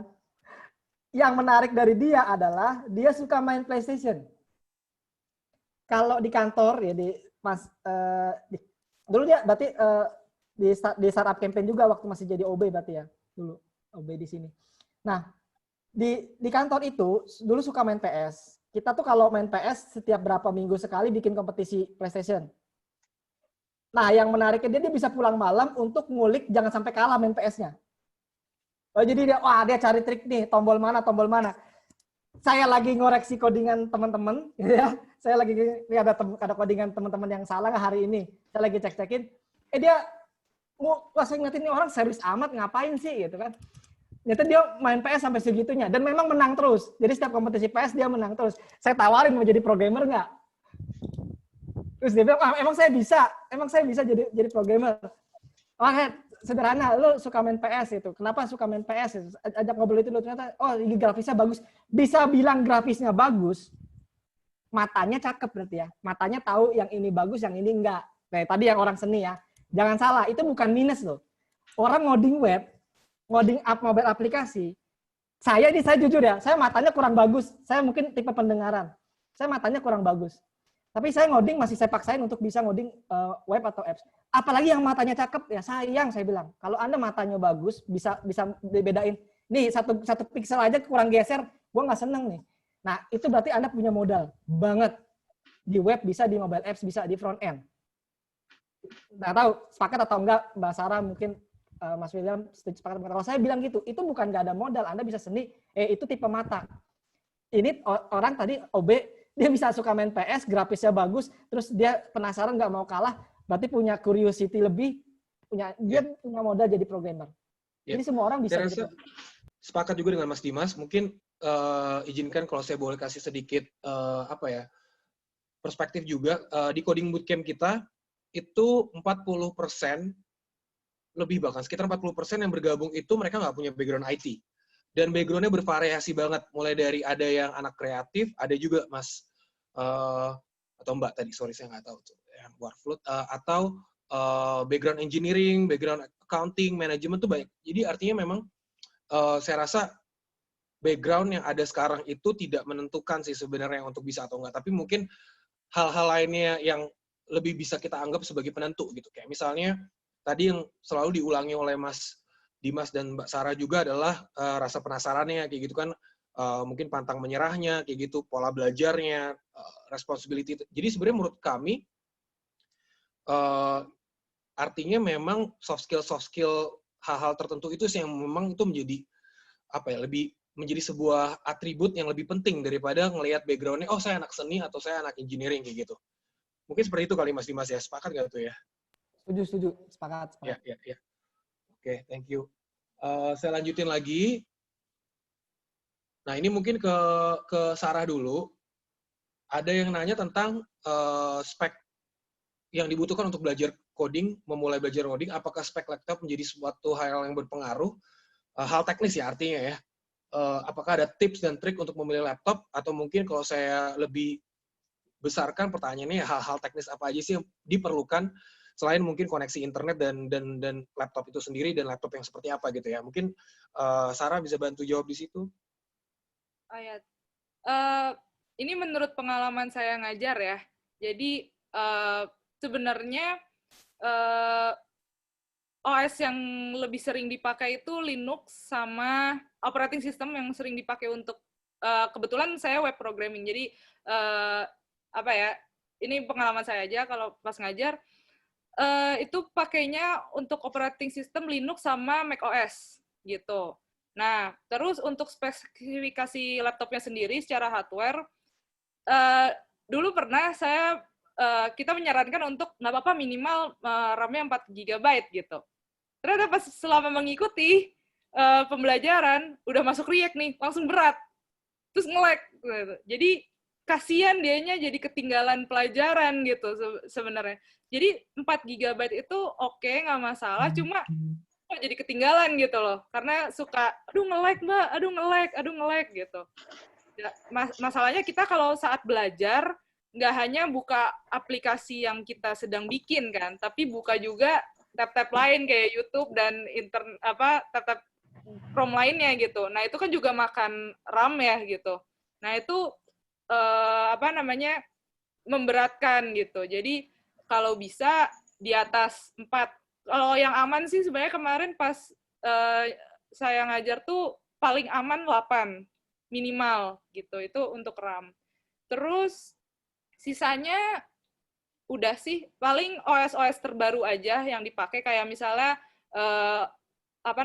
macOS itu udah Catalina, soalnya ada beberapa kayak terminal kayak library itu juga udah supportnya tuh sama OS Catalina kalau di MacBook. Kalau Linux sekarang tuh udah yang berapa ya? Saya lupa deh. Ke 20 ya? Lupa saya. Kurang paham. Agak lupa soalnya saya pakai macOS gitu. Jadi itu sih, tapi untuk biasanya sih RAM penting banget, itu minimal di atas 4 GB. Oke. Sar, sekalian boleh nggak kasih tips otodidak nih, ada yang nanya juga. Bagaimana sih kalau ingin memulai belajar apakah lebih baik saya belajar lewat platform belajar seperti Skillful dan sejenisnya, atau lebih baik otodidak? Kalau otodidak, belajar lewat mana baiknya? Karena tadi banyak saran tentang banyak baca, sebenarnya baca di mana dan baca apa baiknya gitu. Nah, untuk yang benar-benar nol, pengalaman saya ya dulu, saya harus tahu skill pad-nya dulu, biar nggak habis waktu, gitu. Karena programming itu sangat luas sekali, dan bahkan kalian pun kalau misalnya sudah menetapkan, oh, saya pengen belajar data science, saya pengen belajar web programming, saya pengen belajar dan lain-lain gitu. Aplikasinya apa dulu? Desktop misalnya yang tadi disebutkan oleh Pak Dimas. Itu beda-beda skill pad-nya. Hal-hal teknologi yang perlu dipelajari gitu. Jadi kalau saran saya sih untuk yang nol banget, memang paling mudah ya sepertinya itu web programming. Karena pertama bahasanya JavaScript itu mudah dipelajari gitu. Terus kedua masih HTML CSS juga lebih mudah dipahami daripada bahasa-bahasa yang lain. Nah, karena kalian mungkin ada yang pengalaman seperti saya nol benar-benar nol nih. Karena harus tahu skill pad, menurut saya harus belajar dari sebuah platform dulu yang dia sudah menyediakan skill pad apa aja yang mau dipelajari gitu. Contohnya di Skillful juga sudah disediakan, kita kasih tahu kalau minimal untuk belajar web development itu harus belajar HTML, CSS sama JavaScript. Itu minimal. Kuasai itu, kalian masuk framework udah insya Allah gampang lah gitu. Dan terus untuk yang kedua, belajar bahasa pemrograman, minimal satu aja gitu. Nah, ketika kalian sudah mempelajari menguasai satu pemrograman, kalian nanti udah lancar tuh logikanya kan. Udah mulai lancar, oh kayaknya kalau misalnya mau seperti ini saya harus looping. Kalau seperti ini saya harus, ada nanti istilah-istilah tentang looping, function, terus object misalnya, terus apa lagi ya, if else gitu, kondisi. Nah, itu nanti kalian udah nangkep tuh logikanya gitu. Nah, ketika kalian sudah lancar logikanya, gampang kok pindah-pindah bahasa. Makanya jadi pernah saya juga dengar, wah, kalau gitu misalnya teknologi selalu berubah terus sepanjang bulan misalnya, atau setiap 2 bulan sekali ada teknologi baru, nanti saya ketinggalan dong banyak. Tenang gitu, tenang aja. Karena kalau logik kalian udah kuat, terlatih gitu, kalian udah lancar satu bahasa dan logiknya mulai terlatih, untuk masuk ke teknologi selanjutnya atau ke bahasa baru atau ke framework baru itu insya Allah lebih mudah gitu. Yang penting dikuatin dulu fundamental logiknya gitu. Jadi jangan khawatir. Seperti itu Mas Will. Oke. So artinya mungkin sedikit saya rangkum juga nih, ada beberapa pertanyaan yang sama ya. Tadi mungkin ada pertanyaan juga dari Mas Abdul Basit dan Mas Heriadi juga bertanya alurnya seperti apa. Mungkin sesuai sarannya Mbak Sarah, mungkin bisa dimulai dari web development dulu, web programming, karena mungkin pengembangan mobile application akan lebih berat ya dibandingkan web. Jadi mungkin bisa mulai dari web, dan kalau mau mulai dari web, itu apa aja yang perlu dipelajari pertama gitu. Jadi tadi disebutkan juga ada HTML, CSS, dan JavaScript. Saya rasa ini memang mungkin nanti Mas Dimas juga boleh koreksi juga. Saya rasa ini memang tiga bahasa utama yang ketika kita ingin menjadi web developer, ini hal yang harus bisa punya dulu sih sebenarnya. Kudu dimiliki lah intinya, mempelajari dasar-dasar HTML, CSS, dan JavaScript itu. Baru nantinya ketika udah masuk ke lebih dalam lagi, logika sudah dibentuk, kita bisa tuh transisi ke bahasa-bahasa baru yang lainnya, nggak masalah ya, Sar ya? Kurang lebih seperti itu ya? Iya, betul, Mas Will. Oke. Nah, sekarang saya mau nanya nih ke Mbak Justita nih. Ini ada pertanyaan untuk Kak Justice. Pernah nggak mengalami imposter syndrome selama berkarir menjadi programmer? Kalau iya, bagaimana cara Kak Justice menanggulanginya? Gue Google dulu nih, imposter syndrome apa ya?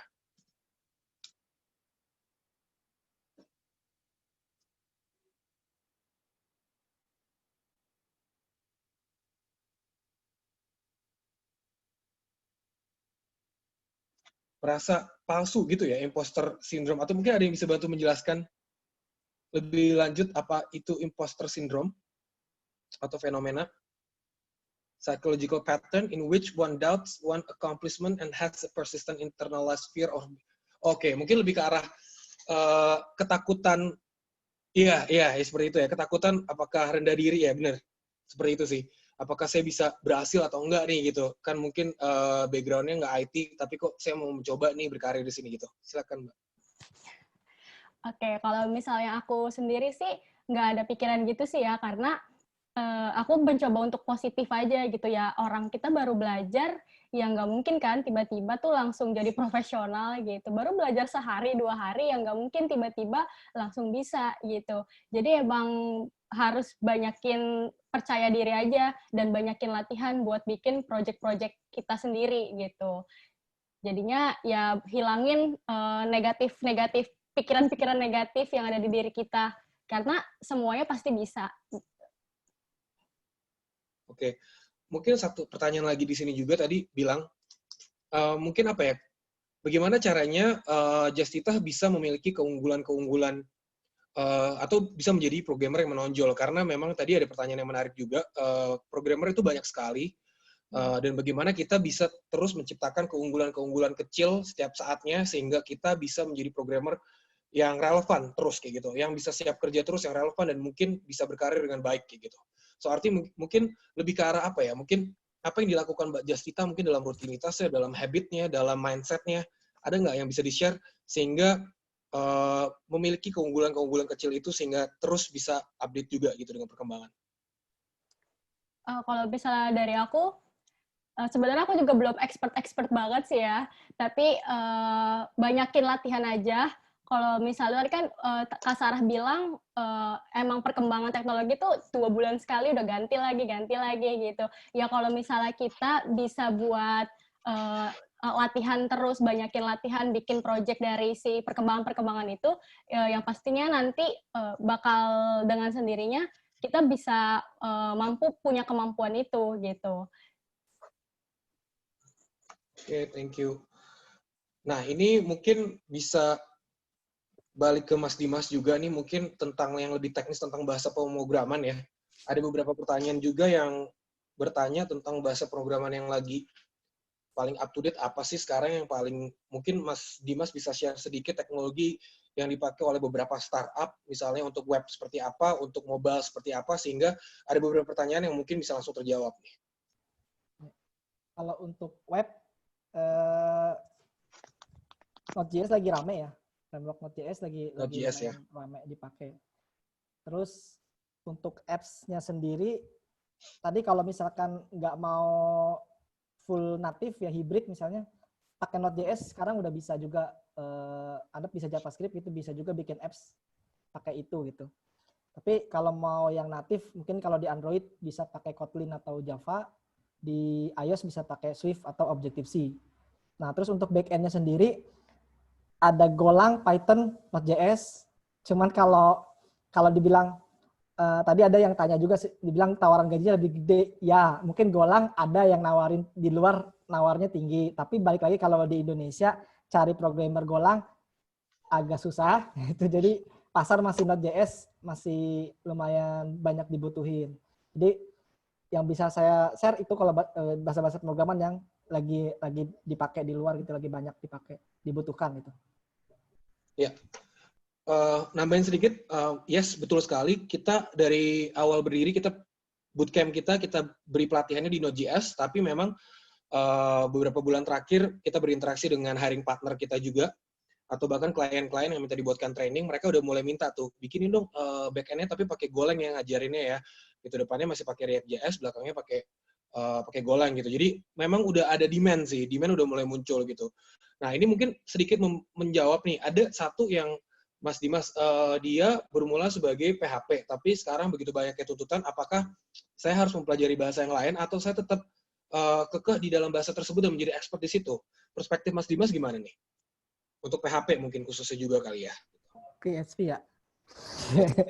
Ini susah nih, nanti di forum saya ini. Bagus kalau di forum nama saya bukan nama asli. Cuma ini ntar diprotes forum PHP. Cuma gini,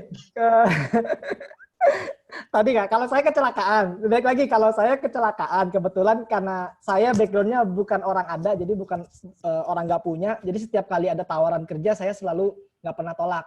Jadi dulu saya di IT konsultan bisa handle 5-8 klien dengan kebutuhan pemrograman berbeda. Jadi pusing ya, satu hari saya bisa ke multi finance, satu hari ke bisnisnya berbeda-beda tuh 8 dengan teknologi yang berbeda. Kebutuhannya memang beda. Ada kantor yang memang suka dengan open source, ya, suka dengan free, nggak usah bayar itu, nggak usah beli dulu ya. Ini saya cerita zaman dulu. Tapi ada klien yang maunya pakai Microsoft Base.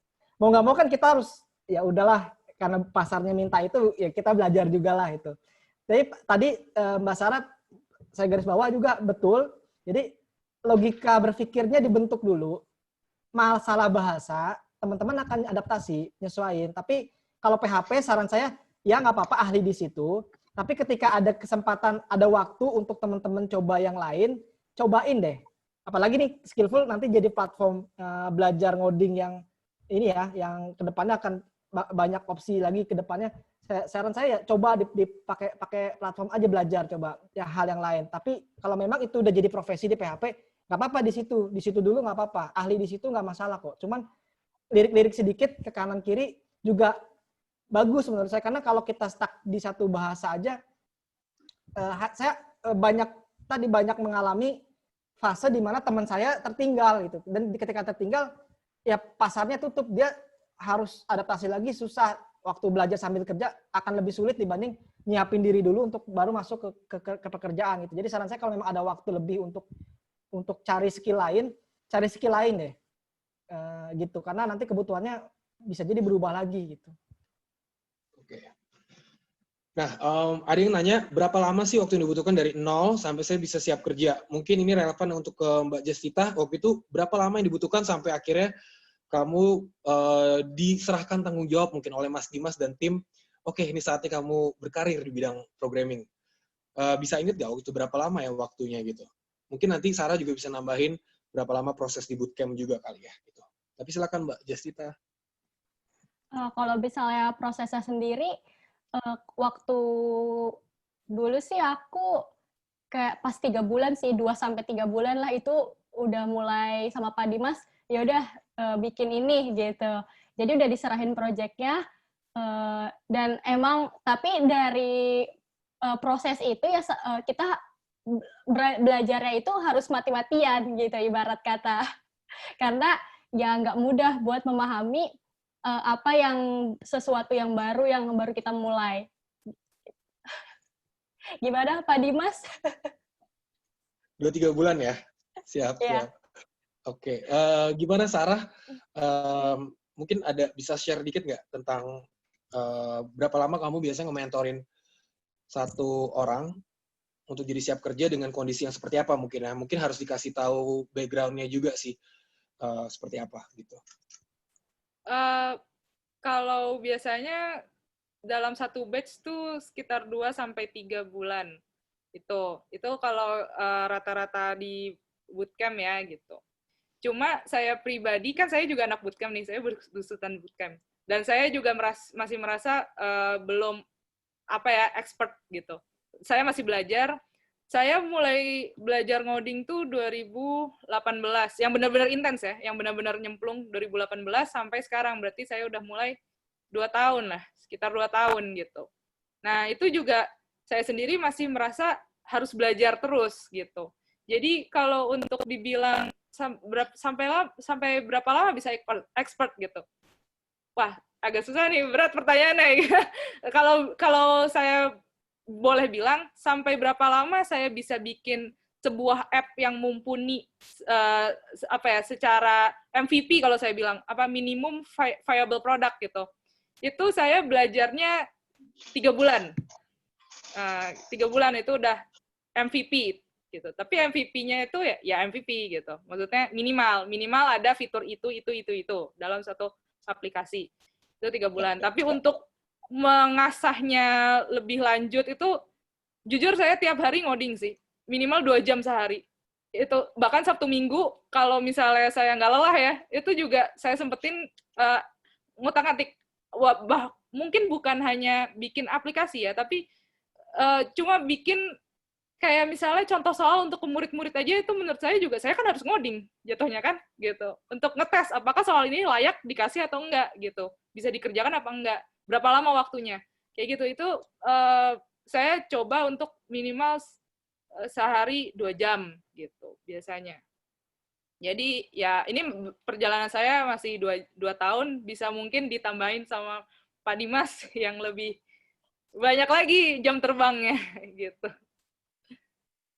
Ya, mungkin sedikit menambahkan juga, Jadi proses belajar di bootcamp kita, kalau misalnya itu arti bootcamp maksudnya adalah itu setiap hari ya belajar ya Sari, artinya 9 to 5, jam 9 sampai jam 5, 5 hari seminggu, bahkan lebih dari itu mereka harus berkomitmen untuk bisa dalam 9 minggu sih sebenarnya bootcamp kita, dalam 9 minggu siap kerja. Tapi kalau misalnya kalian lagi otodidak, mungkin kita kasih waktu 2 kali lipat dari bootcamp ya, kurang lebih ya Sar ya. Jadi sekitar 3-4 bulan harusnya bisa sih kalau misalnya kalian otodidak. Karena gini, mungkin sedikit perspektif saya, kebetulan salah satu peran dari Skillful juga, itu adalah nanti ketika yang udah siap kerja, kita akan bantu salurin ke hiring partner kita gitu. Kebetulan kita ada lebih dari 150 hiring partner. Gitu. Dan yang menariknya adalah sebenarnya hiring partner ini tuh nggak semerta-merta nanya selalu yang expert dong, minta yang expert, enggak gitu. Jadi yang mereka cari itu sebenarnya yang dibutuhkan adalah at least mereka bisa punya basic coding yang cukup. Ya, misalnya mereka nyari front end, ya udah mereka nyari basic coding yang sesuai dengan bahasa pemrograman yang dipakai perusahaannya. Lalu yang penting cukup itu dulu. Pertama, basic codingnya tuh dapat gitu, basicnya dapat. Dan yang kedua sebenarnya ini hasil dari interaksi saya dengan banyak hiring partner. Mereka banyak yang nanya, attitude-nya gimana gitu. Selalu nanya kayak gitu. Nggak ada yang kayak simply bilang, kasih saya yang paling jago. Nggak pernah cuma stop di situ. Mereka bahkan intinya mereka tuh bahkan nggak mau dikasih kalau yang jago banget, tapi mereka teamwork-nya kurang, lalu maksudnya komunikasinya sangat-sangat kurang, artinya soft skill ya itu, yang sebenarnya bisa dibangun dan dibentuk, itu masih kurang, mereka nggak mau sebenarnya. Jadi mereka lebih pilih cari yang basic-basic aja, tapi bisa diajak ngobrol, komunikasinya lumayan, teamwork-nya ada, at least pernah latihan teamwork lah, pernah bikin group project, dan lain sebagainya, itu menjadi kriteria yang lebih banyak dicari sih sebenarnya gitu. Jadi mungkin mindset untuk jadi expert ketika kita baru mulai mungkin bisa ditangguhkan dulu. Yang terpenting adalah bagaimana kita bisa memiliki basic coding skills yang dibutuhkan sehingga kita bisa siap kerja, dan jangan lupain juga sih sebenarnya beberapa soft skill lainnya itu. Gimana menurut teman-teman narasumber nih? Apakah penting atau tidak sih sebenarnya, mungkin jadi satu topik yang menarik juga, soft skill untuk diasah juga selain daripada kita melatih hard skill kita nih, yaitu memang teknis codingnya gitu. Kalau ada yang mau share, silakan. Oke. Saya boleh. Ya, silakan Mas Dimas. Ya, mungkin bisa juga dari perspektif ketika mencari programmer kan? Iya, silakan. Saya suka nih, saya teman Mas William nih, yang kalau cari programmer bukan yang jago aja, tapi bisa nggak dia kerjasama. Saya suka nih, karena gini. Kerjasama di ngoding sama kerjasama di kerjaan kasat tampak mata, ini kan kerjaan kasat mata nih, kalau dilihat kadang-kadang nggak kelihatan, pokoknya kalau kelihatan hasilnya aja, orang lihatnya hasilnya aja, tapi kerjaannya kayak kasat mata nih, nggak kelihatan, nggak nampak. Jadi kerjasama di dunia coding sama kerjasama di dunia yang bukan coding itu emang berbeda. Jadi sangat dibutuhkan tadi partner yang punya soft skill bagus. Jadi bukan expertnya yang dicari. Asal bisa aja dulu. Mulai aja dulu. Tadi Justice juga sempat kasih garis bawah, kita mulai aja dulu Justice. Mulai aja dulu. Karena skill itu bisa bertumbuh. Tapi tadi kemampuan kita cocok sama orang itu nggak bisa ditumbuhkan kalau kita memang dari awal udah nggak cocok. Kayak gitu. Saya sampai hari ini masih ingat, jadi saya nggak bisa apa-apa tadinya, tapi saya alhamdulillah ketemu sama mentor pertama saya itu Pak Amir dari SMK Telkom. Terima kasih Pak Amir, sampai hari ini saya masih ingat beliau. Beliau yang ngajarin dasar-dasar algoritma ke saya. Kemudian kerja pertama kali saya ketemu namanya Pak Hendra, beliau sekarang udah di Bali. Pak Hendra saya masih ingat sampai hari ini. Jadi saya dulu nggak expert, sama sekali nggak expert, tapi ketemu ketika saya bisa ada dasarnya, ketemu mereka yang expert dan saya tahu harus ngapain, jadi saya tahu harus unggah-ungguhnya, kalau orang Jawa bilang unggah-ungguhnya ketika kita mau bertanya gitu, bahwa kita ada kesulitan, itu jadi penting. Kalau kita bertanyanya udah nggak enak, coba Mbak Sarah nih mentor nih, kalau ketemu murid nanyanya nggak enak, mau jawab nggak pertanyaannya? Mbak Sarah mau jawab nggak? Kalau ada murid nih nanyanya nggak enak gitu, mau jawab? Jawab kewajiban. Jauh karena kewajiban. Tapi kalau itu di dunia kerja, mau sentil bener nggak? Mau sentil aja nih. Itu penting, soft skill itu penting banget. Karena di dunia coding nggak bisa gitu. Karena kita semua dalam kondisi otak tegang gitu ya. Kita sedang meregang otak untuk berpikir menyelesaikan apa yang ada di meja kita.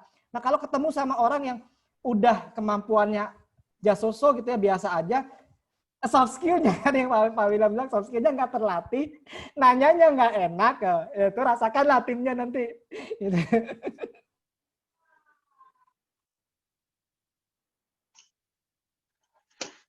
Siap. Oke, mungkin ada sebelum, kayaknya kita juga sudah 4:30, mungkin saya akan wrap up juga. Nanti abis ini saya mungkin mau ada satu pertanyaan lagi mungkin yang saya akan ambil. Oke, ini banyak sih yang nanya mulai dari alur mulainya seperti apa atau jenjang karirnya nanti kayak gimana. Mungkin saya mau bantu jawab dulu juga yang tentang jenjang karir ya. Ini mungkin dari perspektif saya juga ketika kebetulan saya juga aktif di sebuah inkubator yang kerjaan itu ngebantuin entrepreneur untuk bikin startup-nya sendiri gitu kan. Tapi intinya gini, mungkin kalau perspektif dari saya ketika memang masih muda dan ada waktu untuk bisa belajar dari orang, saya rasa itu bisa menjadi hal yang prioritas sih di saat ini gitu. Karena saya rasa mungkin saya melihat peran Mas Dimas yang begitu luar biasa terhadap Justita yang membantu bagaimana akhirnya Justita bisa menjadi programmer profesional kayak gitu. Dan saya rasa mendapatkan atasan yang juga adalah seorang mentor yang baik, artinya apa ya? Artinya di saat-saat muda tuh baiknya memang mencari bos yang bisa, mencari atasan, mencari pimpinan yang bisa bantu nge-develop kalian lebih lagi gitu. Dan saya rasa interaksi di dunia kerja itu akan membantu kalian untuk nanti kalau kalian memang ingin membuat startup sendiri gitu. Artinya gini, maksud saya adalah memang saya salah satu yang langsung terjun langsung. Cuman memang melihat balik ke belakang, mungkin kalau saya bisa sisihkan kayak 1 tahun atau bahkan 1 sampai 3 tahun untuk bisa belajar di sebuah startup yang udah lebih matang, mungkin itu nggak ada salahnya juga gitu. Mungkin itu akan memberikan perspektif, saya bisa melihat alur proses bisnis yang lebih tepat, saya bisa melihat manajemen dibentuk dengan baik seperti apa sih proses bisnis ataupun cara membuat produk yang lebih efisien gitu kan. Itu menjadi hal yang sangat bermakna sih akhirnya ketika saya nanti kelar dari situ, lalu saya bikin startup sendiri kayak gitu. Toh sebenarnya memang di awal-awal pun ketika kita masih muda, ada baiknya kita juga bisa menabung juga gitu. Karena ketika kita buat startup langsung, itu tentu kita akan memakai tabungan kita dan belum tentu juga startup itu akan bisa langsung mendapatkan penghasilan. Tapi kalau misalnya kita bisa belajar dari sebuah startup, kerja sama orang dulu, kerja di sebuah startup, selain kita dapat gaji, kita dapat ilmu untuk mempersiapkan ide kita, mematangkan ide kita untuk nanti kita terjun sih. Kalau itu sebenarnya perspektif saya sih. Gitu. Nah, kalau untuk mungkin ada salah satu dari narasumber yang bisa kasih sekaligus menegaskan lagi ya, apa sih PES yang bisa diambil untuk mereka yang baru mulai nih. Tadi Sarah udah menekankan tentang baiknya masuk ke web programming dulu gitu, karena memang ini lebih gampang mungkin daripada bikin mobile. Tapi alurnya seperti apa sih, belajar apa gitu? Apakah belajar, ada yang nanya apakah belajar CCC, apakah belajar HTML, JavaScript atau apa sih gitu? Mungkin ada yang bisa bantu jawab gak? Salah satu dari narasumber mungkin? Boleh saya coba jawab. Ya, kalau silakan. Untuk web itu minimal ya 3 teknologi itu, HTML, CSS, JavaScript. Nah, setelah udah udah pede lah dengan algoritmanya udah kuat gitu. Oh, kalau udah bikin ini saya udah ngerti nih jalannya gitu. Udah pede banget lah, udah sambil merem juga ngetiknya juga nggak apa-apa gitu. Nah, itu bisa kalian mulai memantapkan diri. Misalkan saya saya masih pengen melanjutkan di web development. Nah, bisa nih memposisikan diri. Kayaknya saya suka deh sama front end. Kayaknya saya suka deh sama back end. Kayaknya saya jago banget, saya bisa dua-duanya, full stack. Itu juga bisa. Nah, itu tinggal kita lihat lagi, nah tadi yang saya bilang, skill pad-nya, cari tahu kalau di front end, yang lagi ngetren apa gitu. Nah, kalau saya sih, sumber saya biasanya suka lihat di Stack Overflow Survey. Dia itu biasanya ngasih survei per tahun, teknologi-teknologi apa aja yang lagi in gitu di tahun sebelumnya. Jadi kemungkinan di tahun depannya itu masih in juga gitu. Jadi coba kalau bisa, ini keywordnya ya, Stack Overflow Survey. Nah itu coba kalian cek di situ. Ada per tahun, ada survei tahun 2020 belum lah, 2019 gitu, 2018 gitu. Terus kadang-kadang juga di situ juga ada sampai gaji-gajinya juga, itu juga disebutin loh. Itu surveinya lengkap juga menurut saya. Nah itu coba searching ketika kalian sudah memposisikan diri, oh saya mau front end, berarti coba lihat di situ teknologi apa yang sekarang lagi in gitu. Seperti itu. Tapi tetap sih minimal kalau untuk web, HTML, CSS, JavaScript, sampai kita kalau udah bikin algoritma tuh udah kayak sambil merem aja gitu. Istilahnya gitu. Nah, sebelum ditutup, mungkin saya meminta nih dari 3 narasumbernya untuk kasih 1 tips aja deh. Jadi mungkin kita akan dapat 3 tips utama nih dari 3 narasumber. Pesan atau tips lah untuk bagaimana bisa menjadi programmer profesional. Bagaimana caranya bisa sukses menjadi seorang programmer gitu. Mungkin dari Sarah dulu, silakan 1 aja gitu. 1 yang dari Sarah yang menurut Sarah paling penting, nanti mungkin 2 narasumbernya bisa menambahkan dengan yang berbeda juga misalnya gitu. Jadi kita dapat 3 tips dari teman-teman narasumber untuk kita bisa memulai karir sebagai programmer tuh apa sih yang paling penting gitu? Jangan takut error, udah gitu. Oke. Dan artinya harus sering nyoba gitu ya, sering error terus malah ya. Malah sering error terus sampai kebal mentalnya. Gitu.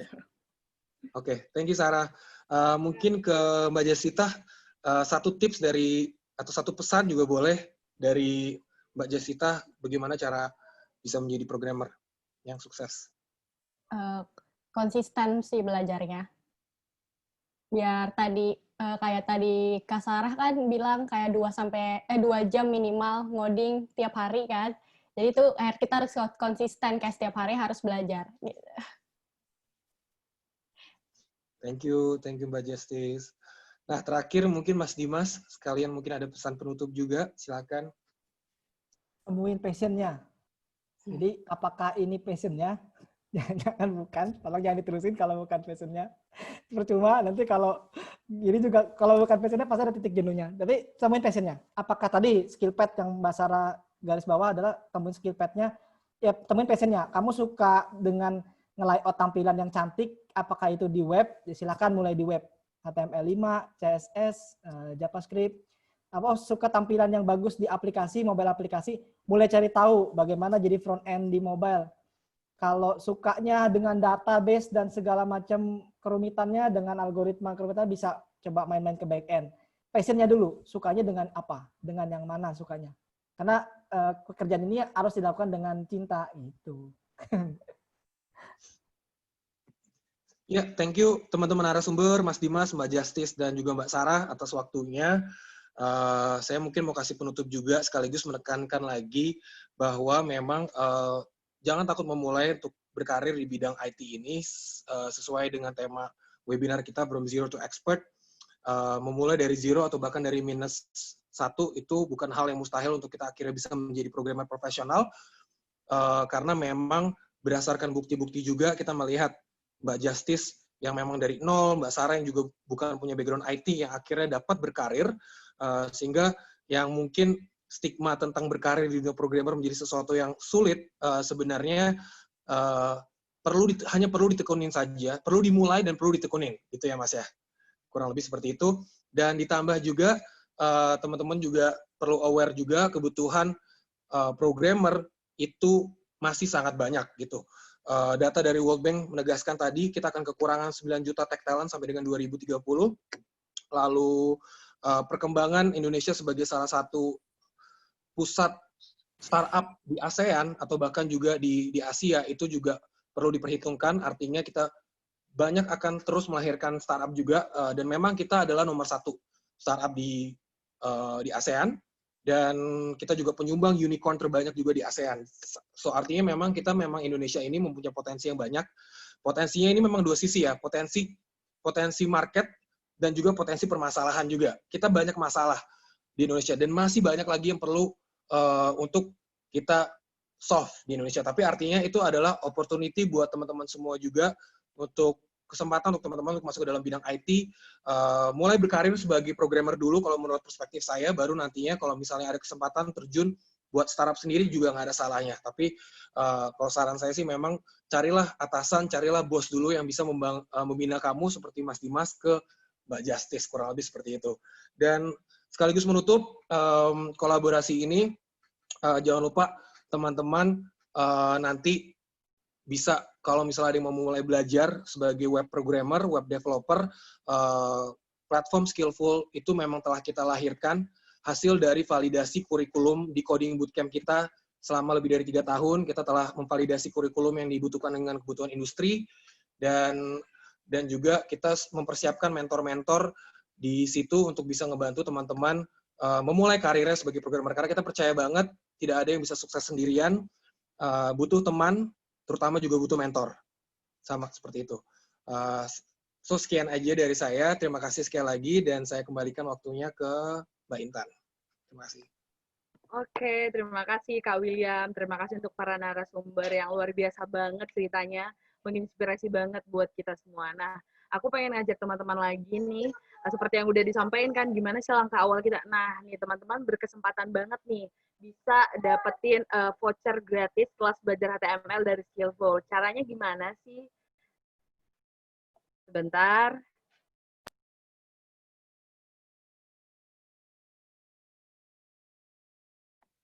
Caranya teman-teman bisa ikutin challenge yang udah aku ajak tadi sekarang banget, karena tadi info dari admin kita bahwa udah ada puluhan orang yang udah ikutan selama webinar dan udah langsung dapat kode voucher kelas belajar HTML. Jadi teman-teman yang ikutan challenge, selfie foto bareng laptop atau komputer kesayangan kamu, tulis caption kenapa kamu mau belajar coding, dan sangat-sangat berkesempatan dapat kelas belajar gratis HTML dari Skillful.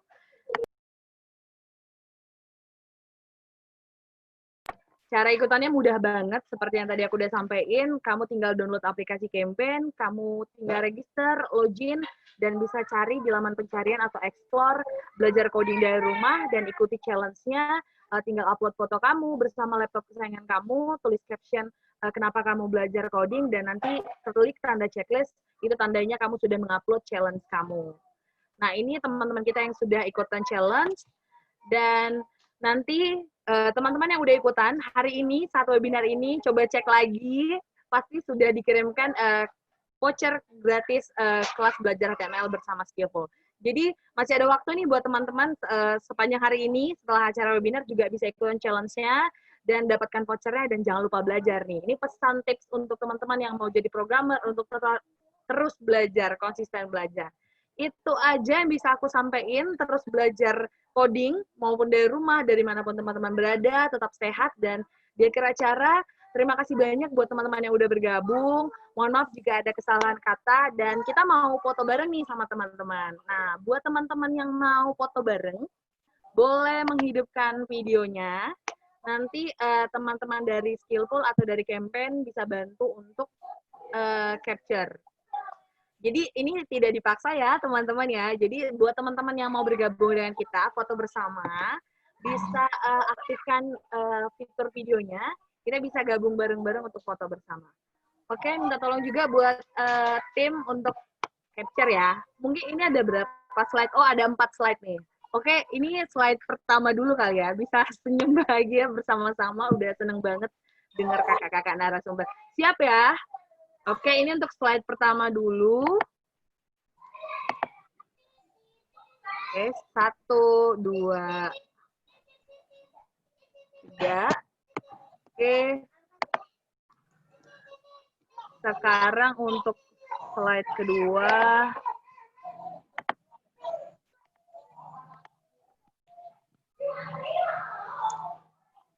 Slide keduanya siap. 1.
Oke, terima kasih banyak buat teman-teman yang sudah bergabung. Terima kasih para narasumber juga. Teman-teman boleh meninggalkan room kita juga.